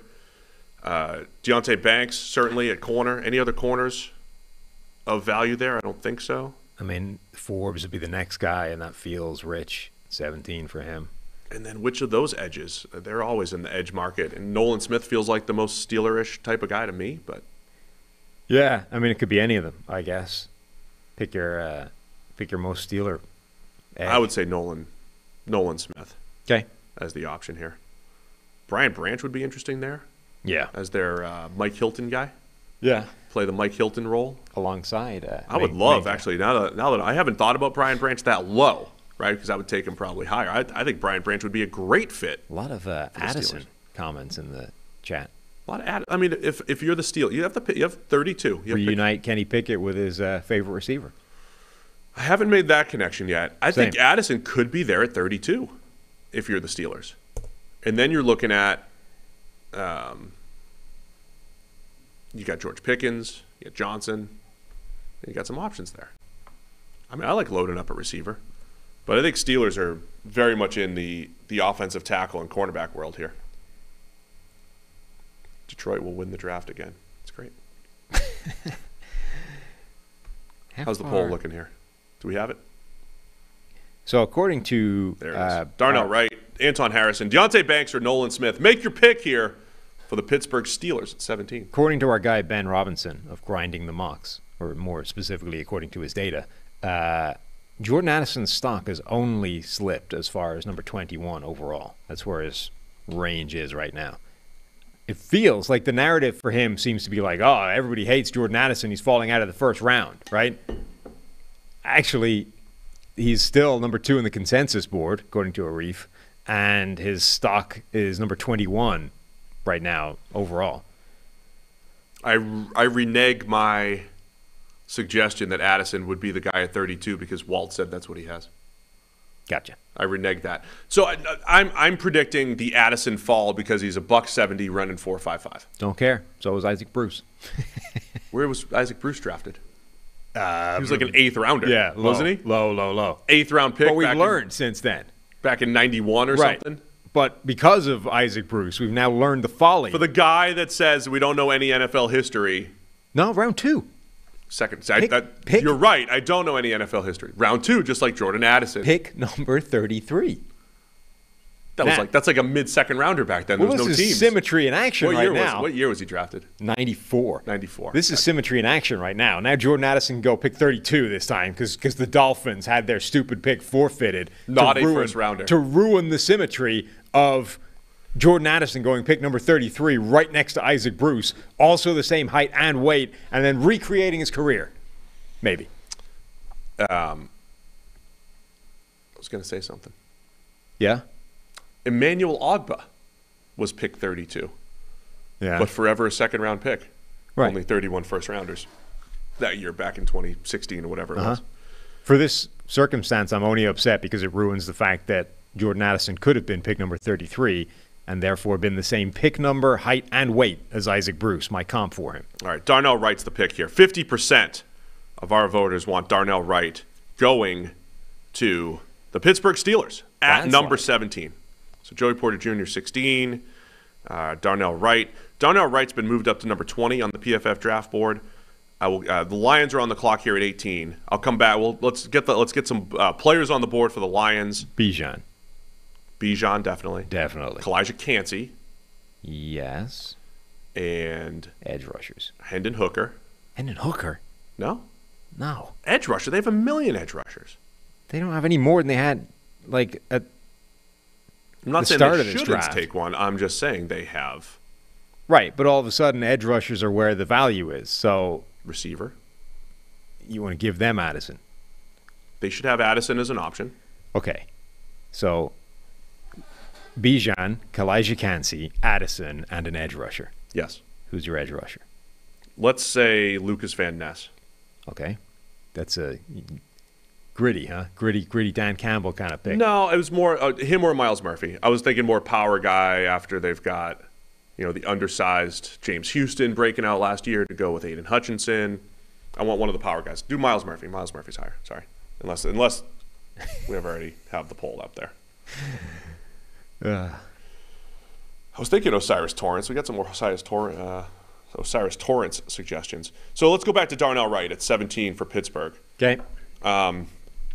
Put him in the category. I might have might tweet out the few players where my heart is saying yes, but my numbers are saying no. With Watching the model. Right? Numbers, the model. The model's giving you a big X. Darnell Wright is fascinating. And I know somebody in the chat, in all caps, yelled out, Darnell Wright didn't give up a sack all last year. And I'm just going to repeat, I've said this a few times, do not look at sacks allowed for offensive linemen. It's a bad stat. You use it all the time. We tweet it out all the time. It's a bad stat. It's not the thing that determines success. It's not always a bad stat, but it can be. It can be, right? It's not the stat. It's kind of like RBIs in baseball. Is it going to get you in the ballpark? Maybe. But there's like 15 stats that are better. Pass rush grade is far better. It's not the sacks allowed. That's determined by the quarterback and other factors. Darnell Wright is a fascinating prospect because his pass blocking profile looks great. He has one of the worst run blocking profiles we've ever seen for a guy going in the first round. If Darnell Wright goes in the first round, it is for a guy that's 330 and has this, he's a right tackle. You think he's going to be this mauling run blocker, and he's powerful. He's got one of the worst run blocking profiles we've ever seen, and he would be the worst run blocking tackle to go in the first round since 2015. And it's all our numbers. So I'm not saying he shouldn't go in the first round. I'm saying there's risk there, and I'm saying he's not a good run blocker. I don't know if that improves at the next level. And you want to have guys that have fewer weaknesses when you're talking about first round here. And it's all volume of bad run blocks, right? Like it's the sheer frequency in which he loses. Wait, wasn't Bijan already picked? No, he wasn't picked. I'm sorry. Good. Yeah. Was Bijan picked anywhere? No. Did we screw this up? How could we have picked Bijan? No, we didn't pick Bijan. He's still there. I'm sorry. A little mental lapse. Yeah. Answer. Talk more about Darnell Wright. Sorry. It's all like volume of negative blocks for him. Yeah, he doesn't sustain blocks very well. He falls off blocks quite a bit. He's also an interesting one he's a 4-year starter at Tennessee. His early years were not good. Last year he did break out. And you're going to hear over and over again, he shut down Will Anderson. Yeah. That's true. About 10 snaps one-on-one against Will Anderson, for whatever that's worth. And he was excellent in pass protection. The profile looks a lot like what Jawan Taylor has done at the NFL level. Jawan Taylor just got paid by the Chiefs. So I'm not saying the NFL won't like him. I'm just saying I think the actual on-field value with Darnell Wright might not match the prospect perception. But I love him in pass pro. I love him. There's a lot of good things about him. I think there's some risk associated there. Feels like Dan Campbell would not love a guy who's weak in the run game. I also don't know from like a scouting perspective, I don't know if you'll come to that same conclusion. From our perspective, where we're actually counting wins and losses and you're not letting the brain just, think about highlights, he's got some incredible highlight reel blocks. You know what I mean? Somebody's going to say he's got the power, he's got the drive, and you'll say, he kind of lacks sustain. We'll get that. You know what I mean? So I don't know if the NFL will come to the same conclusion as I am right here about Darnell Wright. Mm-hmm. So it looks like Kalijah Cansey's the guy for Detroit. Lions fans are saying, we passed on Aaron Donald. We won't let it happen again. Never again, say Lions fans. Never pass an Aaron Donald. Kalijah Cansey is going number 18, to the Detroit Lions. Can't see. Bucks are up now. We should do your what's your professional reset? I'll do a reset. We're scrolling you figure out the next 4 players. Okay. So far, 18 picks into our viewer mock draft. Number 1, Bryce Young, quarterback, Alabama, goes to the Panthers. Texans, number 2, C.J. Stroud, quarterback, Ohio State. Arizona Cardinals, number 3, Will Anderson, edge from Alabama. Colts, number 4, go quarterback Anthony Richardson. Seahawks at number 5 go defensive tackle Jalen Carter out of Georgia. Lions at number 6 go Devin Witherspoon, cornerback out of Illinois.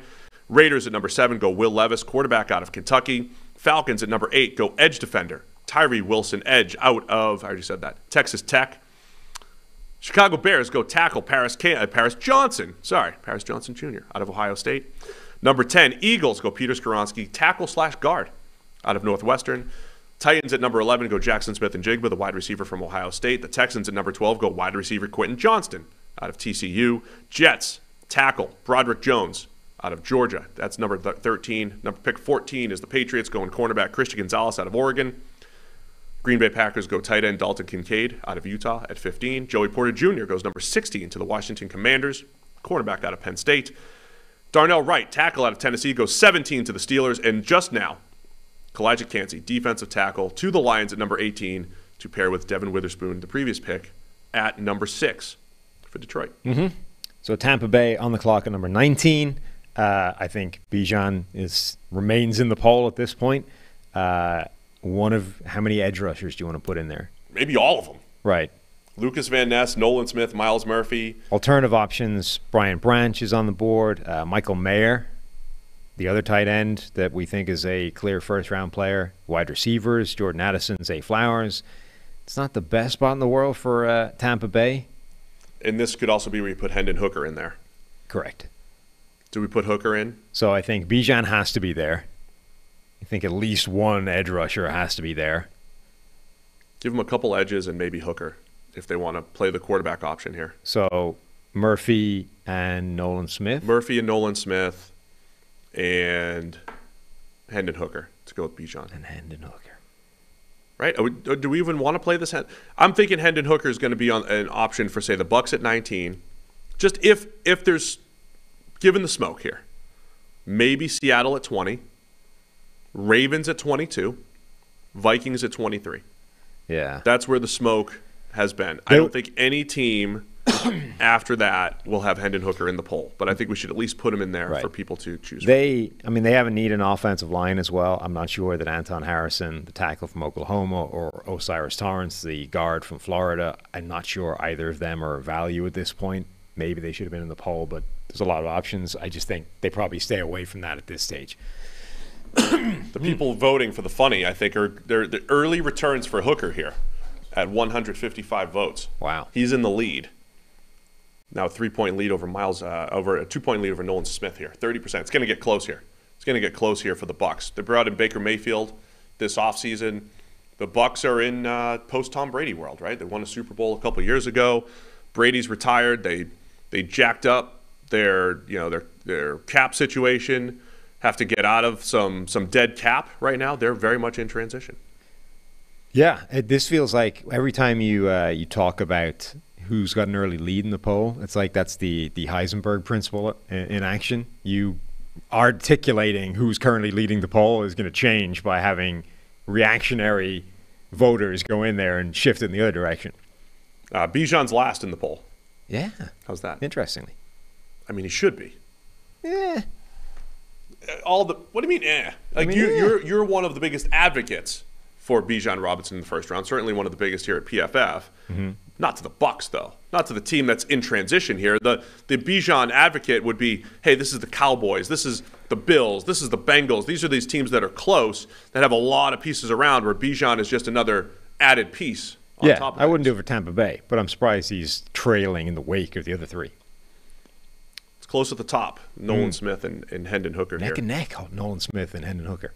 Yeah, the edge defender situation. They got Shaq Barrett coming back for the Bucs. Joe Tryon-Shoyinka was their first rounder a couple of years ago. He's played a lot last year. Was just okay overall. I think just adding just good players to that defensive front. The defensive front has just gotten worse since that Super Bowl. Todd Bowles likes to rotate some guys up there.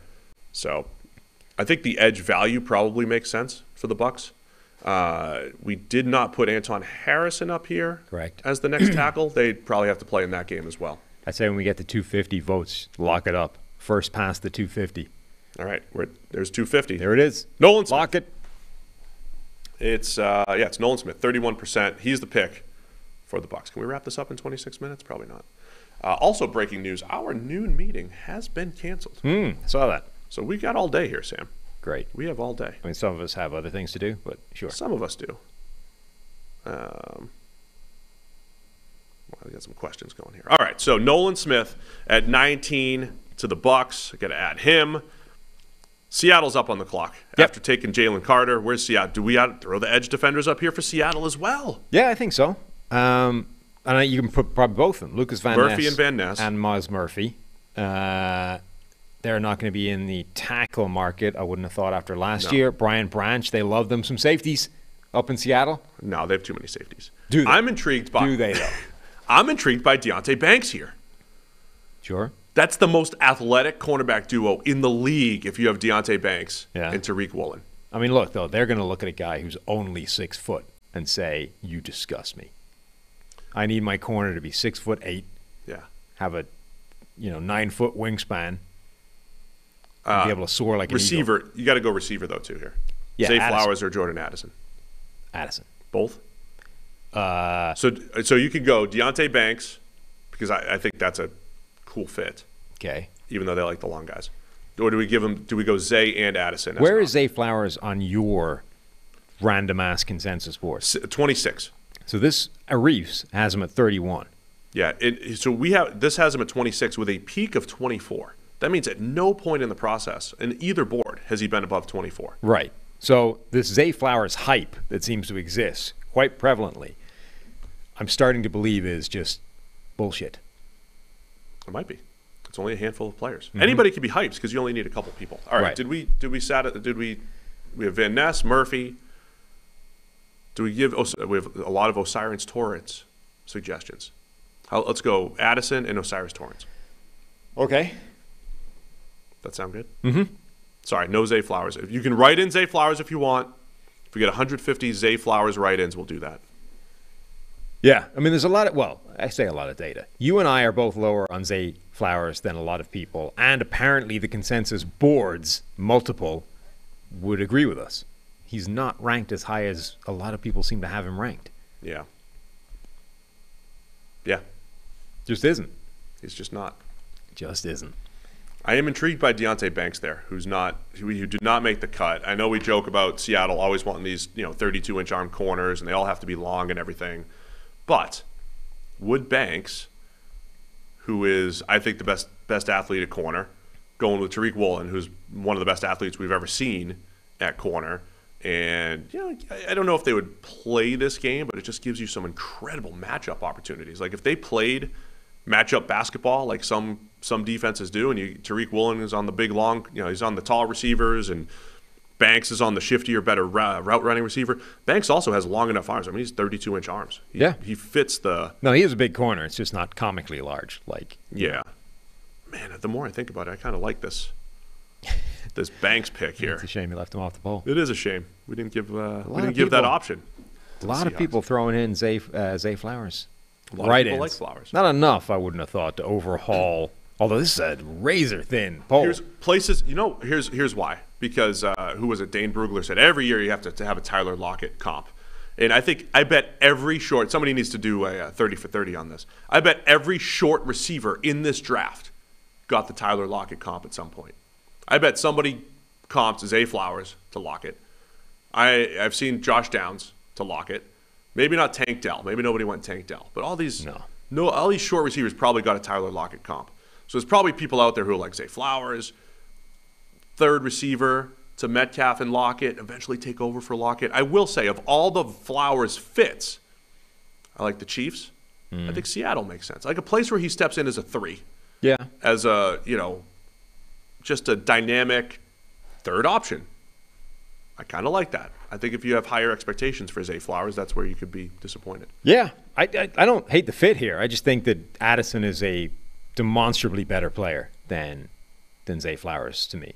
Now, Zay Flowers is more athletic, maybe more dynamic, and gives you sort of some trick play ability that Addison doesn't necessarily bring to the table. But I just think Addison's better across the board at almost everything. All right, we'll let this one get to 230, but it looks like Lucas Van Ness is going to be the pick here. Sneaking into the lead. 31%. Now it's a 30. It's a 1-point lead over Miles Murphy, but we locked it in. That's it. Lucas Van Ness is the pick here for the Seattle Seahawks. All the Osiris Torrance buzz. And so that just proves, right? There was buzz for Osiris Torrance. Finished 4th. That's why you need to count these things. Yeah. Maybe I've been off. Then we skip right over the forfeited pick from the Miami Dolphins that's ruining my Jordan Addison, Isaac Bruce symmetry. All right, here we go. Chargers at 21. Addison and Flowers on the board for them. Yeah, so this is kind of fascinating. Like, we've been trying to shoehorn them speed for the entire time, and yet certainly Addison is not speed. Now, he does have deep speed. Like, he wins deep. It's not like he can't run past the defense, but he's not like, the Jalen Hyatt type of thing that we've been talking about before. He isn't that type of speed. Do we put him on the list just because, hey, they probably would be in the third receiver market? Yeah, I think so. So okay. They're also Bijan. We skipped Bijan for a pick. He's back on the poll. I mean, Seattle would love Bijan, but they just hit on Right. Kenneth Walker last year. Yeah. Ken Walker. All right, so Bijan, Yep. both receivers, Addison and Flowers. In the mock draft sim, we have corner as a need. Do we throw Deontay Banks on here? I mean, I think I at don't this know. point it's him, value. Asante Samuel, J.C. Jackson. Yeah, I think at this point it's interesting value. Plus, we have no idea what J.C. Jackson is going to be in that defense because what we saw wasn't good. All right, perfect. Add Banks. Let's do it. Where is Deontay Banks in this? He's the top player on the PFF draft board. He's at 23 on my consensus board He's here. 34 on Arif's. Interesting. Yeah. Is there anyone else that hasn't gone on this He's below board here? multiple linebackers in Arif's board. Linebackers? Your Yes. Yes. board's drunk. Arif? Who? Drew Sanders? Yep. And it's not Simpson. Yep. Simpson's that high on that board? Simpson is number 1. We got Simpson all the way down at 44. Yeah. And he peaked at 19 until people watched more film and said he's really fast. Uh-huh. But he's just really fast. That's what he is. Where's Ada Adibare on yours? He's up at 43 on mine here. On this consensus board. He's not that high here. Ooh. Oh, man, I don't even know which. Oh, boy. This is where Bijan's coming off the board. 74. This is where we're seeing a running back come off the board, Sam. Yeah. Bijan Finally. out to a commanding lead. Let's go. Commanding lead for the Chargers. Almost 200 votes in. And then they're going to have to ship away poor old Austin Eckler. poor old what's the word I'm looking for here? I don't know. Unappreciated Austin Eckler. Disgusting. Underappreciated, perhaps? Yeah, okay, probably underappreciated rather than unappreciated. Underappreciated, not paid, commensurate with his abilities, his production. He's upset. He is upset. Now they're going to trade him away because they just drafted Bijan. Kellen Moore's going to want to run the ball a little bit. They want to get back to running it. I could see this being an actual fit on draft night. Yeah. All the places where we put Bijan into the poll, I could understand not going that route. I could understand the Chargers wanting to go that route here. Yeah, no, I think this is one of the likeliest landing spots for Bijan. 21 to the Chargers. All right, let's lock it in. I think that's a big enough lead. Bijan Robinson going 21 to the Los Angeles Chargers. A weapon for Justin Herbert. Yes. As you would say. Bijan, number 27 on the PFF draft board. As Mike Renner said, that's about as high as you'd get on our board as a running back. All right, Ravens are on the clock. You got to have Hendon Hooker as an option here because we don't know what's happening with Lamar Jackson. Do you? I think so. Yeah, I think you do. Wow. Miles Murphy as an option here as well. Do we get into – they just added OBJ, but are they still in receiver territory as well? Even with Rashad Bateman and Nelson Aguilar in the mix there. Maybe. They and Deontay Banks. I think Deontay Banks has to be in play here. They like to have their revolving door of being strong at corner. Like to have some depth there. Yeah. All right, so Miles Murphy, Deontay Banks. Do you want Hendon Hooker? I don't. Does the chat want Hendon Hooker? That doesn't seem to make a ton of sense to me. I just think we have to give the quarterback option here with Lamar Jackson. Because you're in this weird spot. Like you're picking in the 20s. There's a top 4 quarterbacks who are probably going in the top 10. The Ravens might be the most desperate team for a quarterback picking in the 20s. But they're not, though. They have Lamar Jackson right now. If somehow the Lamar Jackson thing disappears or collapses or is traded away, it's not going to happen before the draft. And if it does, they're not pivoting to Hendon Hooker next year as like the solution. They're going to go either total rebuild and figure something out, or they're going to make something else dramatic happen. Like they're Fine. not. Don't go Hendon Hooker. So what else do you want here? Brian Bresee. What else we have here on the? I mean, I think wide receiver. Give them one of the options, a wide receiver. Addison or Flowers? I mean, obviously, yeah, Addison. Okay. So Deontay Banks, Addison. Or Cyrus Torrance, maybe. 29 on my board here. Okay. What else we got? This is getting rough. I love Brian Branch. He feels really redundant to a lot of what they have on the team. Yeah, it's tough to see how you can fit Brian Branch and Kyle Hamilton into the same defense, to be honest. All right, so what did we decide on? Do we have enough names? Deontay Banks, Miles Murphy, Banks, Murphy, Jordan Addison, Jordan Addison. And then we need another name. Put Brian Branch on there anyway. It's fine. You play regular safety. They just got rid of Chuck Clark. They did. Yeah, Brian Branch. Add him on there. Let's do it. Taco Charlton suggestion. Somebody asked for Taco. So what else is going on, man? What do you think? What do we do with the Ravens here? We haven't talked about the OBJ signing, actually, this entire time. So let's talk OBJ. What are your thoughts? OBJ to the Ravens. A lot of people have been talking about that as it's like an olive branch to Lamar Jackson, you know? Like the way, you know, the Jets were trying to get OBJ as an olive branch to Aaron Rodgers. Come to the Jets, we'll get you OBJ. You know? It seems to be what the Ravens have been like, hey, Alan Lazard was the real olive branch. Right. For we're Aaron not Rodgers. giving you $250 million guaranteed, but OBJ. Yeah. That's basically what we've done here. You know, we've given $13 million to OBJ. So you now have a wide receiver. One. Okay, you need, you know, a few more, but whatever. The draft is still to come. It looks better with OBJ and Rashad Bateman, Mark Andrews.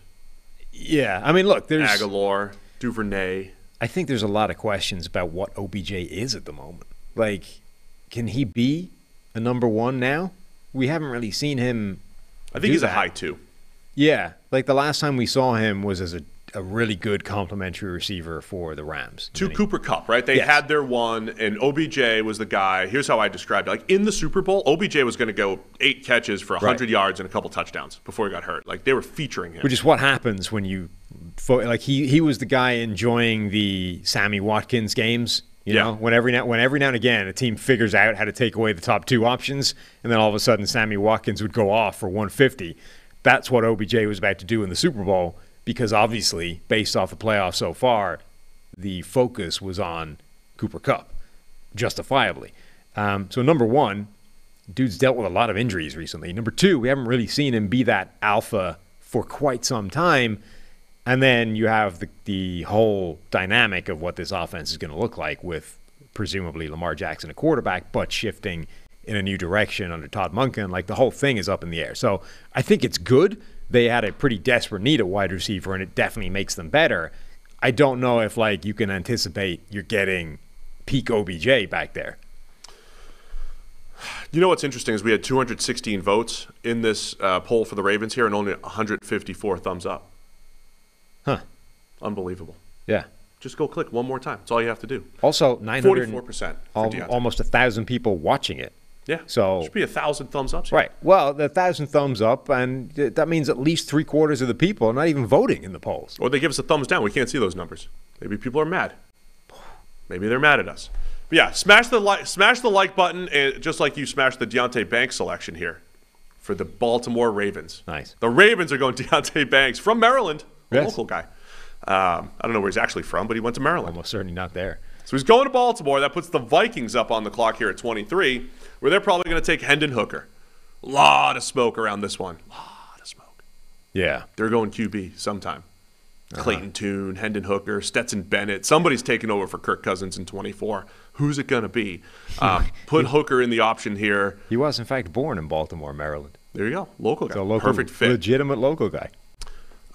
Jordan Addison, Zay Flowers should both be options here potentially. So Brian Bresee has been a common pick. Brian Branch is still on the board. My guy Branch has fallen left and right. Yeah. I don't think as much as I think it would be a good fit, I don't think that they're going to be interested in Brian Branch given what they've added at safety recently. Bresee makes sense. Miles Murphy makes sense. Wide receiver makes sense. Addison. Who's your fourth option? What did I say? Hooker? Oh, Hooker. Yeah, okay. Yeah. Okay, fine, Hooker. Was Miles Murphy selected yet? No. So is he on the is he an option here? Are you not doing your own mock draft? I am. I'm just that was more like entering selections. That was more Steve surprised. I see. Steve is surprised. He is in fact still available by virtue of not having been like drafted I see his yet. name there and I'm like, wow, that's a surprise. Yeah. So what do we decide upon? Brian Bresee, Miles Murphy, Jordan Addison, and Hendon Hooker. Beautiful. Where are you going here if you're the Vikings? Probably Addison. Probably down. Just trading down. You would go Addison? I like Addison. Yeah, look, You love Addison. You like the compliments of Justin Jefferson here. I remember whatever mock we did months ago at this point, like back in the late 80s, I had Jordan Addison going to the Vikings, and at that point it felt like that was slipping to the Vikings at this spot. And it was, amazing, great value. This would be an incredible outcome for them. Since then, if you listen to the sort of the zeitgeist, Addison's stock has tumbled as free fall outside of the first round, and all of a sudden, it's like, oh, I don't know if you put Addison here. But the same logic holds true. Like, this would be an amazing fit. Justin Jefferson, now Addison comes in to be your sort of 2/3 alongside KJ Osborne. This would be a perfect addition to that offense. All right, let's see, man. Let's see how the poll's going here. I'm always fascinated when there is a lot of noise around. Oh God, Hendon Hooker's winning. A team and a player. The Hendon Hooker noise is it's louder than other quarterbacks who were generally seen as second or third rounders going in the first in the past. Remember I went through that list Davis Webb was, Mike Glennon. There's way more Hendon Hookers, a top 3 quarterback. There's way more Hendon Hookers with the Vikings. Hendon Hooker, people are going to trade down because they don't feel good about the top 4. They're going to trade down and get Hooker. There's way more of that than I think previous years. It makes sense for Minnesota on the basis that they have finally put an end date to the Kirk Cousins thing. Like, they haven't re-upped him again. So it's kind of like you have 1 year left and then you're gone. And we're finally going to go in a different direction, whatever the hell that is. So they're going to be looking at quarterback at this point because this is when you start planning the succession thing. And, Hooker matches in terms of coming off an ACL, probably not going to be playing year 1. Also, by the way, probably isn't ready to play year 1 because he's coming out of that offense that's ridiculous relative to what he's going to have to do at the NFL level. So there's a lot of, it makes a lot of sense for them to take the successor who's not going to be ready this year to succeed the guy who's playing this year. It's a move for next season. What do you think happens with Cousins next year after this season? He'll be like 36. I mean, someone will be desperate enough to do what the Saints did this year with the Derek Carr thing of, He'll get one of those another 3-year fully guaranteed contract till he's 39 or whatever. Yeah. How old? He's about 35 now, isn't he? He's getting up there in age. Cousins. We wrapped 34. it up. But he'll be 35 in August, so 35. This is his 35-year-old season, so next year he'll be a free agent as a 36-year-old, right? I don't know, man. That's not Derek. Derek Carr's at least young enough that you're like, still more there. The Cousins thing is going to be interesting. Never really been injured, though, right? For a guy that's pretty small. No, he's been durable. I mean, he's he's not slowing down or anything, but when you say, I'm going to sign this guy from his 36 to 38-year-old seasons, it's not what he used to be, though. It's not. I get it. But he's like your poster child for, hey, being small doesn't actually mean brittle.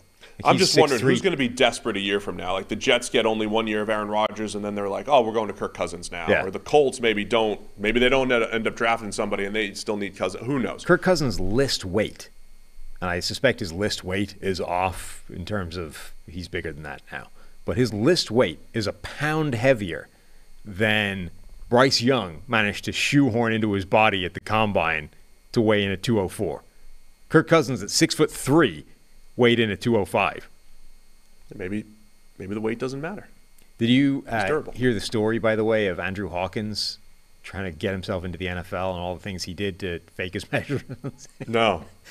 So apparently he weighed in at, I assume, a pro day, because I would imagine they check these things at the combine, but with legitimate weights in his pockets, and then dumped them out to run a 4.3 40.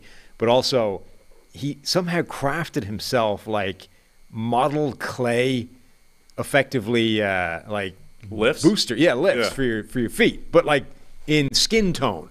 So created himself an extra heel of clay that was skin toned, and then somehow taped it to his ankle so that when it was barefoot, he was an extra 1.5 inches tall, and that got him to 5'8". Wow. I mean, that's like the Wizinator, man. You got to get creative. Yeah.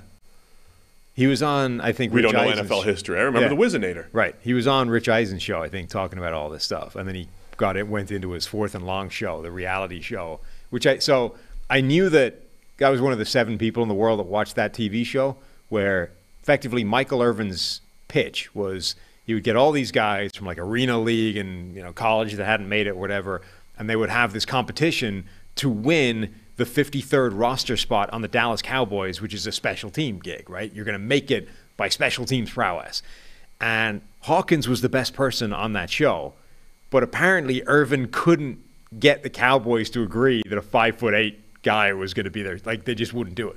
So they had to give it to Jesse Hollins, I think, who hung around for a few years doing that. But they had to give it to Jesse Hollins, who was like 6'2", 210 or whatever. Yeah. Because they simply would not, like, they were like, we're not giving a roster spot to some 5'8", 100 and whatever, 70-pound dude to play special teams where it's not going to happen. Hawk was so good, man. I still struggle to know why he wasn't a 100 catch receiver like some of the other slot receivers were. Yeah, I think he was in that. He was in that like transition period, right, where the league was discovering what to do with these slot receivers, but only a couple of them really had the Wes Welker role, whether that 100 catch thing existed. Again, I think all those guys in today's NFL have a more successful career. Well, the pick is in, Sam. What is it? The Minnesota Vikings select quarterback Hendon Hooker. Of course they do. Out of Tennessee. The 5th quarterback to go in the first round. We gave the viewers the option, and they took it. Let me just continue scrolling. He's number 82 on the PFF draft board, well below Tanner McKee. Perfect. At 37, who, honestly, I think we might just flip them. Renner, we might just flip them. There's nothing you can do about it, actually. Where is he on the consensus board? He's nowhere. 82. Oh, no, on the consensus. 62 on a Reef. So he's a clear second-round pick at best. On mine, I told you he's 39. He's at his peak right now. He's 39 at his peak. Yeah. On the consensus board over here. That puts the Jacksonville Jaguars on the clock here.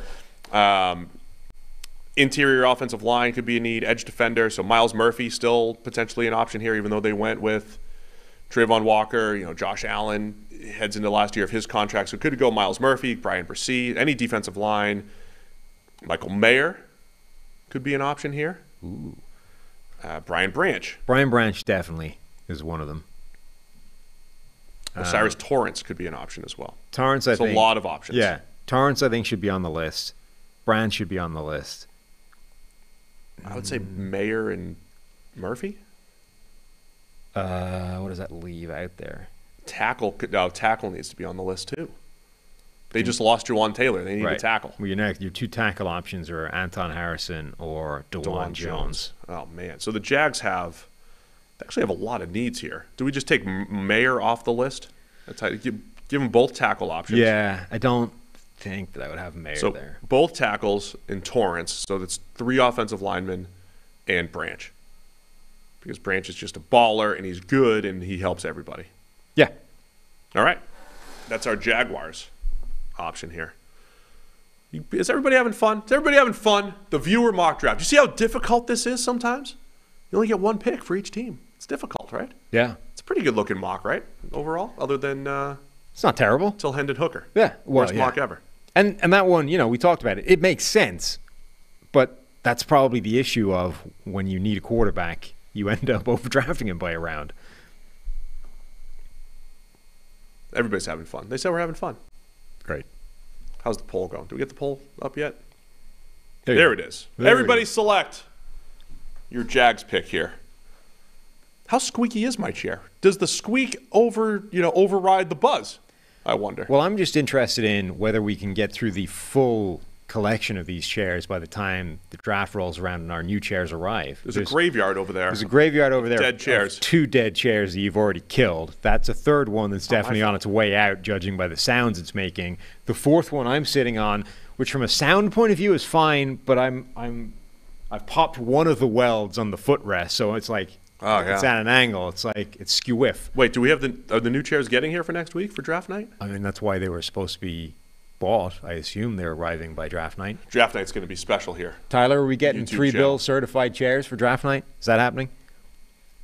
I might be 3 Bills by draft night.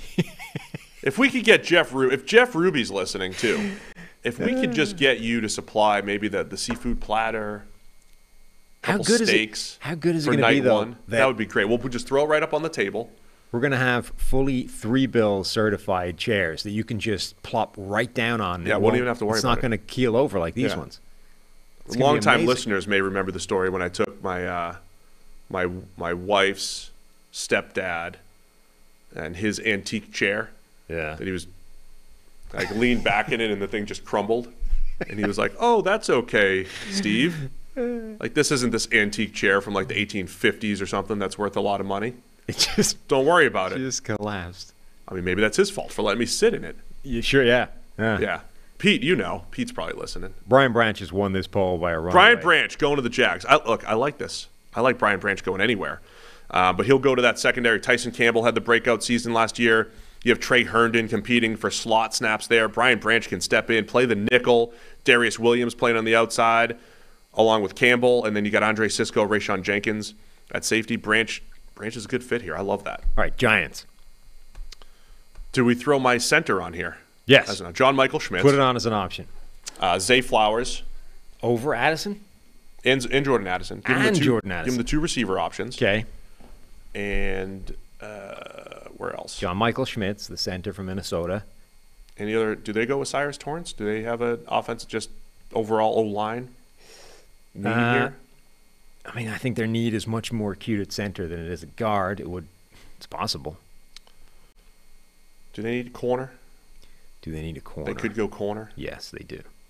Manuel Forbes. So definitely John Michael Schmitz, Zay Flowers, Jordan Addison, and Cyrus Torrance. No, Manuel Forbes. Manuel Forbes. Throwing a corner on there. Manuel Forbes. I'm looking at the PFF draft board. PFF, but what is the... He's 34 on the consensus. I was going to say, I'm curious of the order of the cornerbacks for the consensus. So, because remember My the consensus. thing. Well, the thing we discovered last show, the show before, is that Keely Ringo is still absurdly highly ranked in the consensus board. So in Arif's has consensus. Mine just dropped him to 37. Cam Smith and Keely Ringo are 26, 27. Each of whom are above Deontay Banks, let alone Emmanuel Forbes. No, mine goes Christian Gonzalez. Yep. At 6. Devin Witherspoon, 8. Joey Porter Jr., 14. Deontay Banks, 23. Okay. Emmanuel Forbes, 34. Cam Smith, 35. Keely Ringo, 37. So Reeves has the same order as at number 1, 2, 3. So Witherspoon, Joey Porter Jr. But then it goes Cam Smith, Keely Ringo. I feel like I'm partially responsible for some Darius Rush buzz here. He's peaking now at 82. I mean, yeah. I could see you moving the needle enough to get a guy to 82. Yeah, just saying. That's right. That's where he should be higher. That's where I would take him. I may be moving the needle on Mekhi Gardner, topping out here at 147. The wrong way. Maybe he's dropping because of you. All right, where are we going here with the Giants? That's close. Jordan Addison in the lead here. Let's go. This could be a slick move here for the Giants. They got to build around Daniel Jones. The chat's not in on JMS. Maybe they might not know who JMS is, but John Michael Schmitz. JMS. They're not as high on that pick as I am. Oh, Results are in. They just called it. They're calling it. For Jordan Addison, going to the Giants here at pick 25. We only got a few more here, Sam. Mm-hmm. Making great time, as always. Jordan Addison to the Giants. Weapon for Daniel Jones. Cowboys on the clock here at 26. Mm-hmm. Bijan's off the clock. Off the board. Michael Mayer has been a common one here. Michael Mayer makes sense. Brian Brzee makes sense.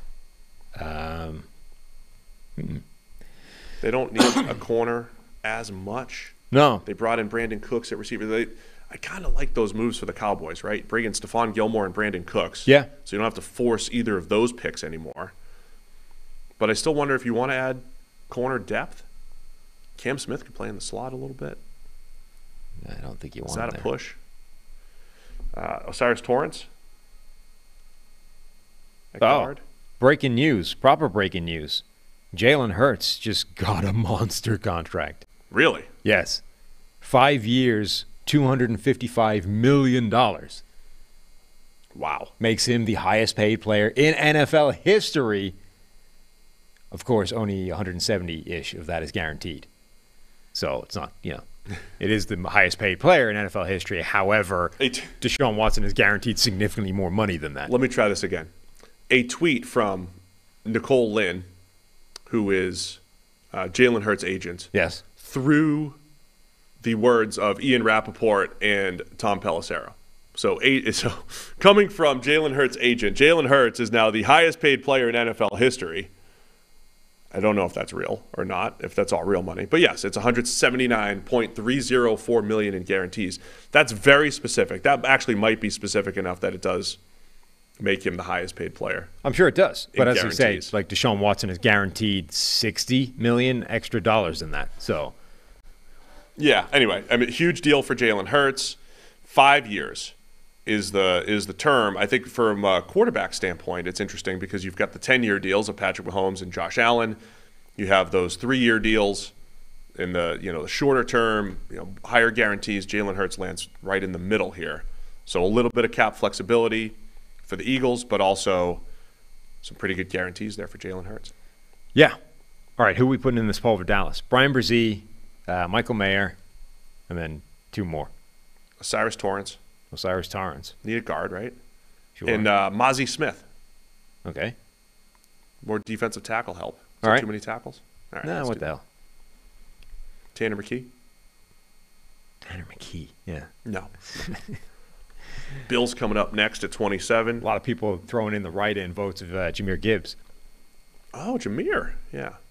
Him and Gibbs over Mozzie Smith, I would put in there just for the hell. If we can, if get we can that still before put the Gibbs in poll. there, put in Gibbs. If we can do it before the poll. Jahmyr Gibbs. If not, write-in vote. Yeah, write it in. It's already succeeded once. Democracy can work, people. Maybe. The Eagles move here with Hurts. Yeah. We talk a lot about the value of the first contract quarterback. Mm-hmm. Obviously, that's where Jalen Hurts brought the most value. So how much does this affect things? So theoretically, if you have that much more money on the books, my favorite move that they made last year of James Bradbury, a very good corner, getting him late for $7 or $8 million. Can you make those types of moves going forward? It probably will hurt some of the depth on the roster, but but we also had Jalen Hurts as the 4th graded quarterback last year. Fits the offense. They built it around his skill set. They got the double cheek push. Can't stop him on 4th and 1. Mm-hmm. It's a lot to like there, but it's gonna be challenging for the Eagles maybe to keep the same roster around him. Yeah, it just makes it harder. Like, that's the world now. As soon as you sign a quarterback to that big money second contract, it doesn't mean anything's impossible, but it means that every now and again you're going to have to make a choice and play for financials instead of, dream scenario of what we would like to have. Buffalo's had to do it. Kansas City's had to do it. This is the world Philadelphia is now in. They're going to have to make some choices over the next couple of years. All right, Cowboys pick, as much as people are trying to push Jahmyr Gibbs and make it hilarious, Michael Mayer is going to be the pick here for the Dallas Cowboys. Pick number 26 overall. They're going Michael Mayer. Mm-hmm. Tight end out of Notre Dame, and I like it. Jason Witten 2.0. Jason Witten 2.0 going to Dallas, run the 5-yard out over and over again, and profit. Buffalo Bills on the clock here. Miles Murphy is still up there. Yeah. They already have Von Miller, Gregory Rousseau. They've got some depth there on the defensive line, but I could see them adding more. Zay Flowers as a speed option, maybe. I like Jack Campbell. I want to pull Jack Campbell into the mix here. You want to pull, even though Iowa linebacker. he's at least the 3rd highest linebacker on the board. Oh, come on, man. I mean, look, don't complain to me. This is the consensus board. He's a true Mike. He's Wow, a where true the hell is he? Mike. They need a true Mike 58 in there. He is linebacker 3. Ugh. The other 2 guys are way ahead. All right, who else? I think linebacker is a good shout. I don't know which one. The top linebacker on this board is Drew Sanders from Arkansas. He's number 2 on this one behind Trenton Simpson. Fine. Add Trenton Simpson. I'm not saying, no, like Drew Sanders, that's the highest consensus. So Drew Sanders. Whatever. That's fine. Drew Sanders. Add in, do you have Miles Murphy? Yeah, I would put Brzee as well. So Zay Flowers or Osiris Torrance? They could go guard. They could always go guard always. in Buffalo. But there's a lot of receiver buzz there. Not everybody wanted just Deontay Hardy. You want some more speed guys to go opposite Stephon Diggs. I mean, sure. Add Zay. Put Zay Flowers in there. Get the guard later. Get the guard later. Always. So, Buffalo. Do you think people are going to overreact to the Bills this offseason? You go from a couple AFC championships. You're on the cusp. Sorry, they weren't. No, they've lost in the divisional round the last 2 years, right? But last year, they were the favorite. They were the team that was going to win last year. Mm-hmm. And you lose in the divisional round to the Bengals. Are we going to be souring on the Bills a little bit too much going into this year, where they're same squad, a lot of the same guys, same ability to beat the Bengals or the Chiefs in any given week. They did beat the Chiefs during the regular season last year. We're going to be too low on the Bills going into the season.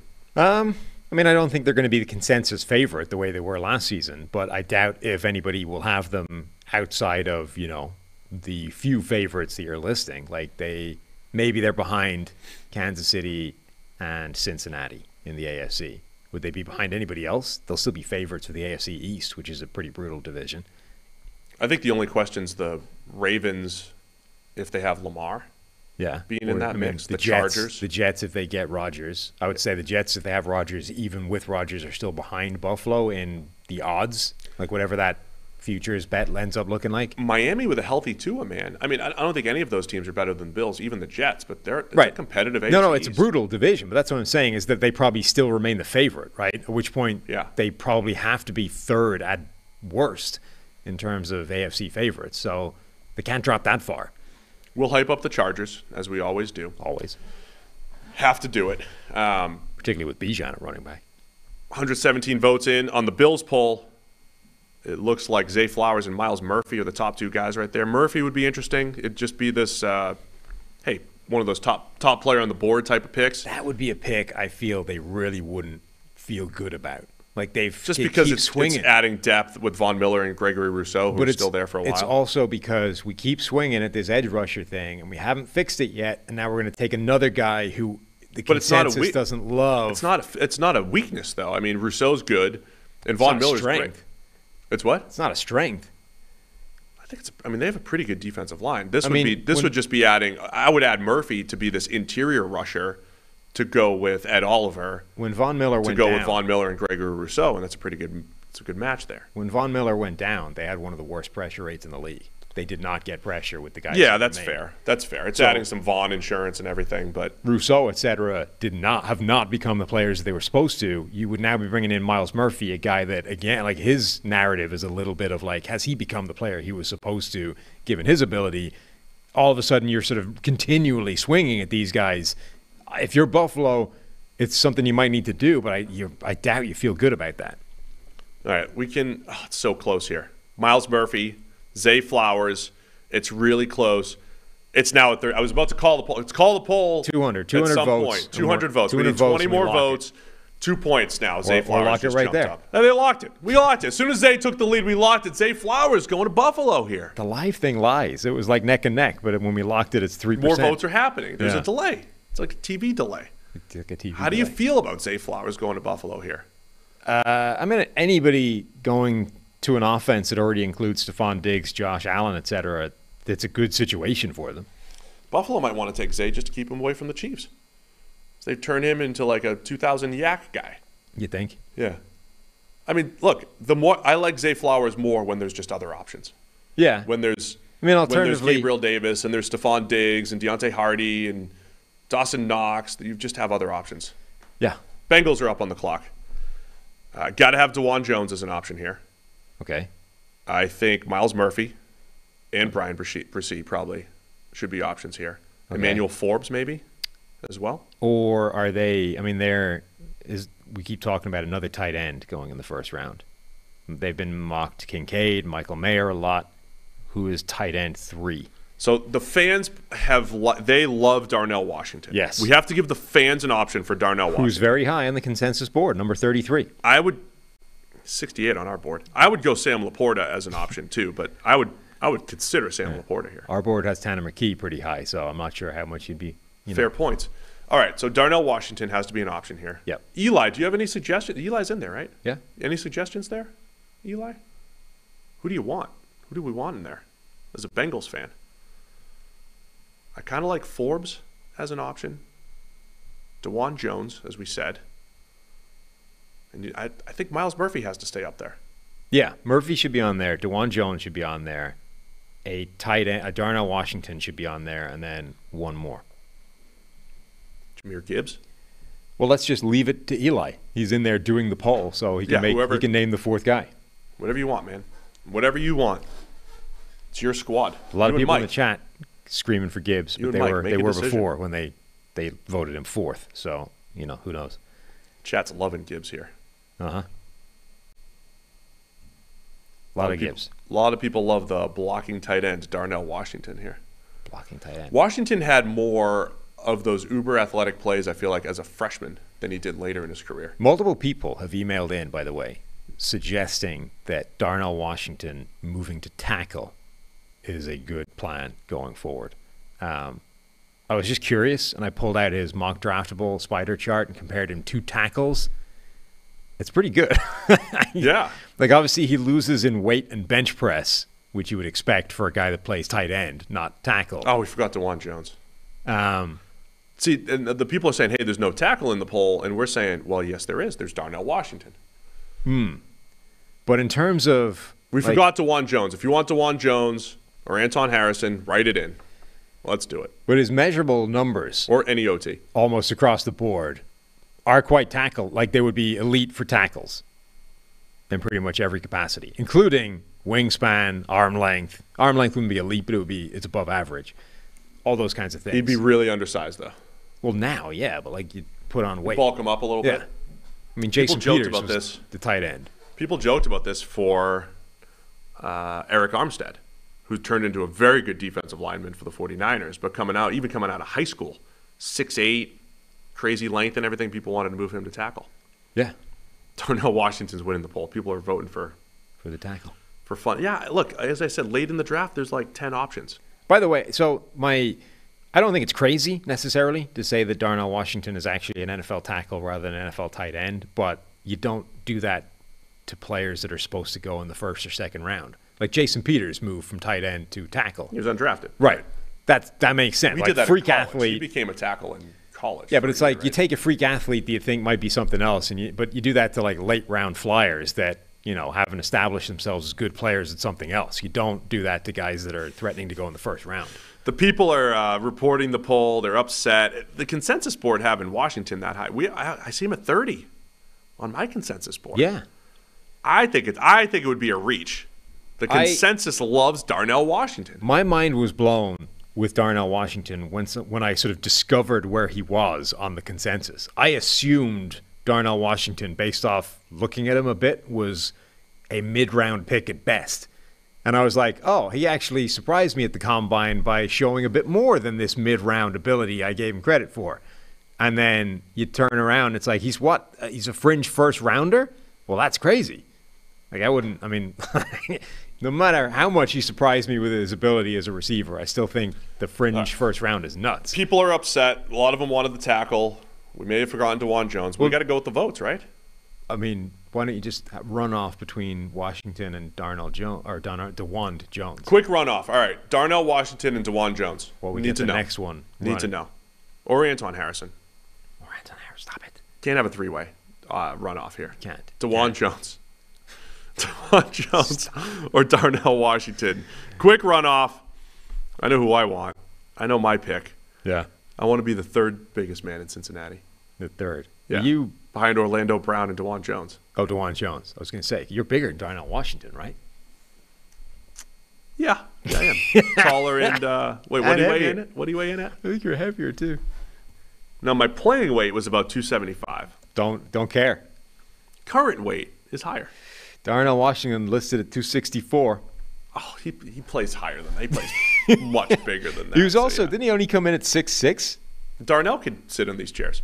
Yeah. Perfectly fine. Yeah. The one that's remaining. The runoff is a runaway. We screwed up initially. It's okay, though. DeJuan Jones is going to be the guy. There we go. Let's just wrap it. DeJuan Jones is the pick. Tackled tandem now. For the Bears. For the Bengals. What did I do? Now. All right, keep the energy up. We got Miles 3 more Murphy. picks. Brian Brzee. Both of them. Will McDonald. Okay. And any other edge for the Saints? Saints are up here at pick 29. And do you think it's just edge? They're taking edges. Okay. Taking an edge. Just leave those guys. So three edges in Brian Brzee. Mozzie Smith. Yeah. I mean, he's Mozzie on there. Mozzie's actually their most popular draft pick according to the mock draft Throw simulator. Mozzie Smith on there. So 2 edges. Saints at 29. Think they're going defensive line. Brian Brzee, Miles Murphy, Will McDonald, and Mozzie Smith. So let me just say, this is interesting because we just tried to get into the mind of every single team. And we've had Miles Murphy on the poll since about pick 9. Since we discovered he was like number 12 on the consensus board. I mean, we've had him as an option, Yeah. right? And I know teams don't go and like poll there. They don't go like, oh, we have four potential options here.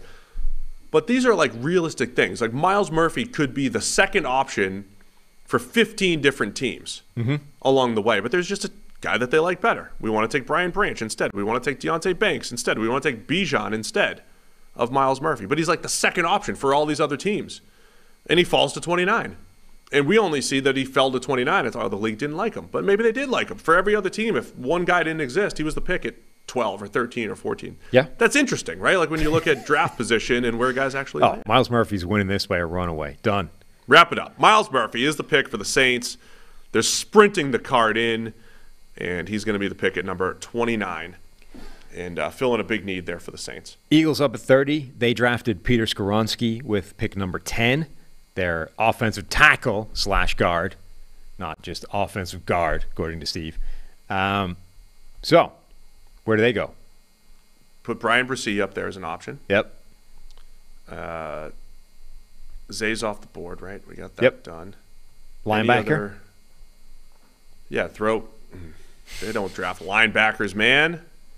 They're not going to draft linebackers. Why is the entire Eagles narrative just telling you they never draft who they don't draft? They don't draft. Yeah, they never draft. They don't draft anybody. Never draft bad players. No.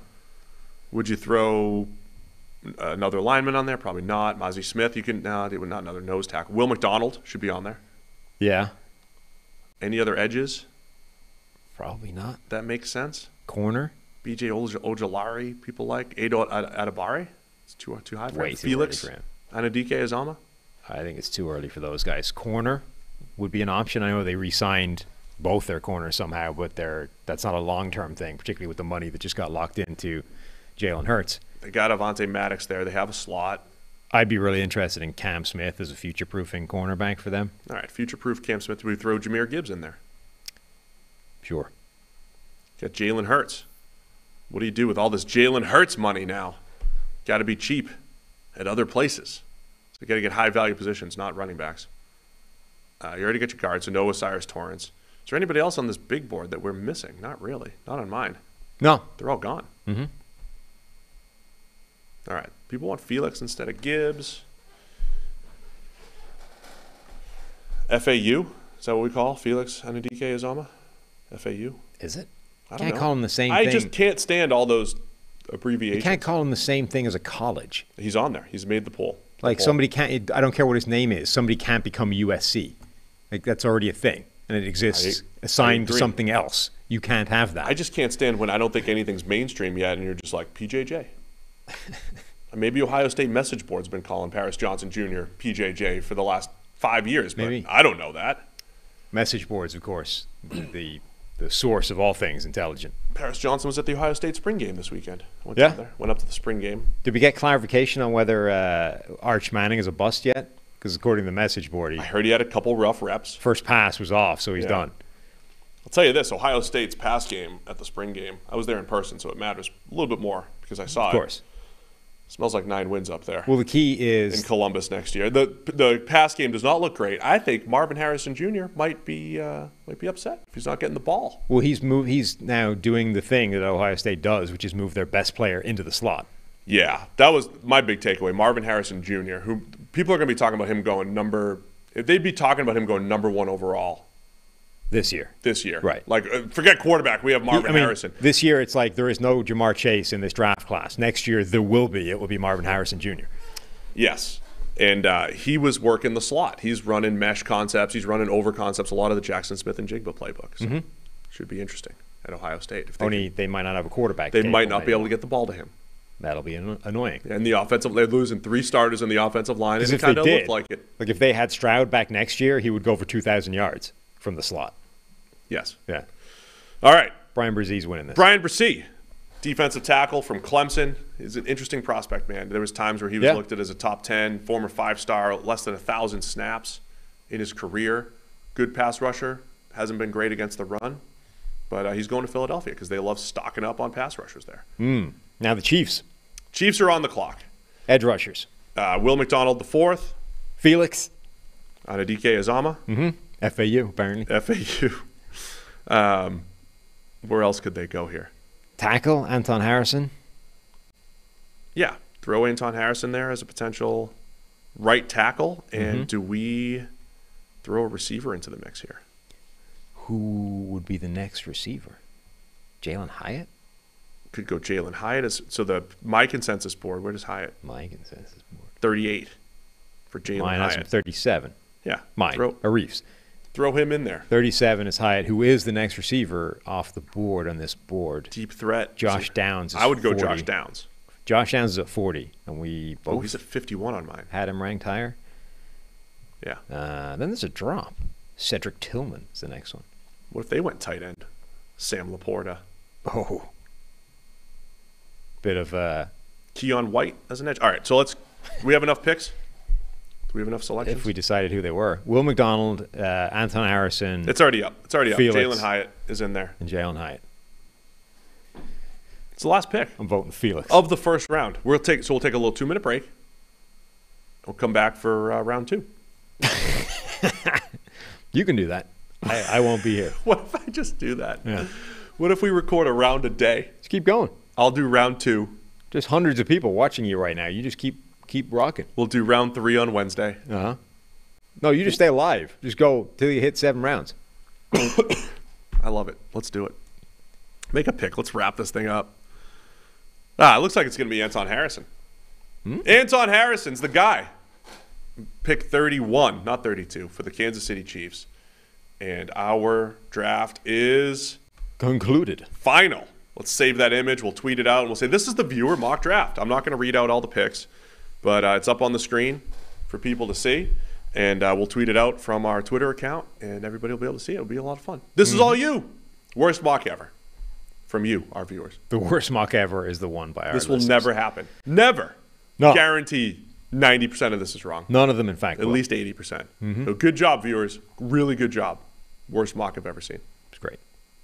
But we had a lot of fun. No, we appreciate you guys. We appreciate everybody. We got- Hit that thumbs up on the way out. A lot more people did. Highlights, despite us not driving it, Christian Gonzalez slipped to 14. Yeah. That's not my fault. Some of our influence and others not. Tyree Wilson still goes at 8. Hendon Hooker got into the first round, 23 to the Minnesota Vikings. Brian Branch slipped to 24. We both would have had him 10 Steal picks for the higher. Jags. Jordan Addison still remains a first-round wide receiver, 25, and ahead of Zay Flowers. Some of the highlights, you're gonna, like the Bills add Zay Flowers, somebody's wide receiver 1 at 20. Like somebody's going to love that pick. I mean, look, you got to look at the teams that had multiple first-round draft picks, I think. That's always a good spot. So, Detroit come out of this with Devon Witherspoon and Kalijah Kancey. That's a home run for them. The Eagles come out of it with Skoronski and Brian Brzee. That's pretty good. Houston gets their quarterback and wide receiver, C.J. Stroud and Quentin Johnston. Who else has 2 first-round picks? Seattle. Jalen Carter. And who else do we give the Seahawks? Lucas Van Ness. So, a pretty good day for the teams with multiple first-rounders. Yeah, this was fun. And look, obviously we were limited by only having 4 choices, but you can only, at the top of the draft, it's easy. Yeah. Hey, Bryce, I picked the quarterbacks. By the time you get to 25, it's like, yeah, of course, there's 15 different picks they could. Cole Strange went in the first round last year, people. Cole Strange. Yeah, it's difficult to come up with the crazy one because he would have to be in the poll. Yeah. And then somebody would have to, Nobody had Cole Strange in the first round last year. Whether it was right or wrong, doesn't matter. Like, nobody predicted it. So that's what's going to happen. Anyway, we got a great week. It's the week before the draft. So, a lot of NFL draft talk. I think Mike Renner and Trevor coming in tomorrow. Yeah. To fill in for us. Mm-hmm. So, we'll have a little It's Just Football reunion on the show tomorrow. You and I will be back on Wednesday. Thanks to everybody for tuning in. We'll see you again later this week.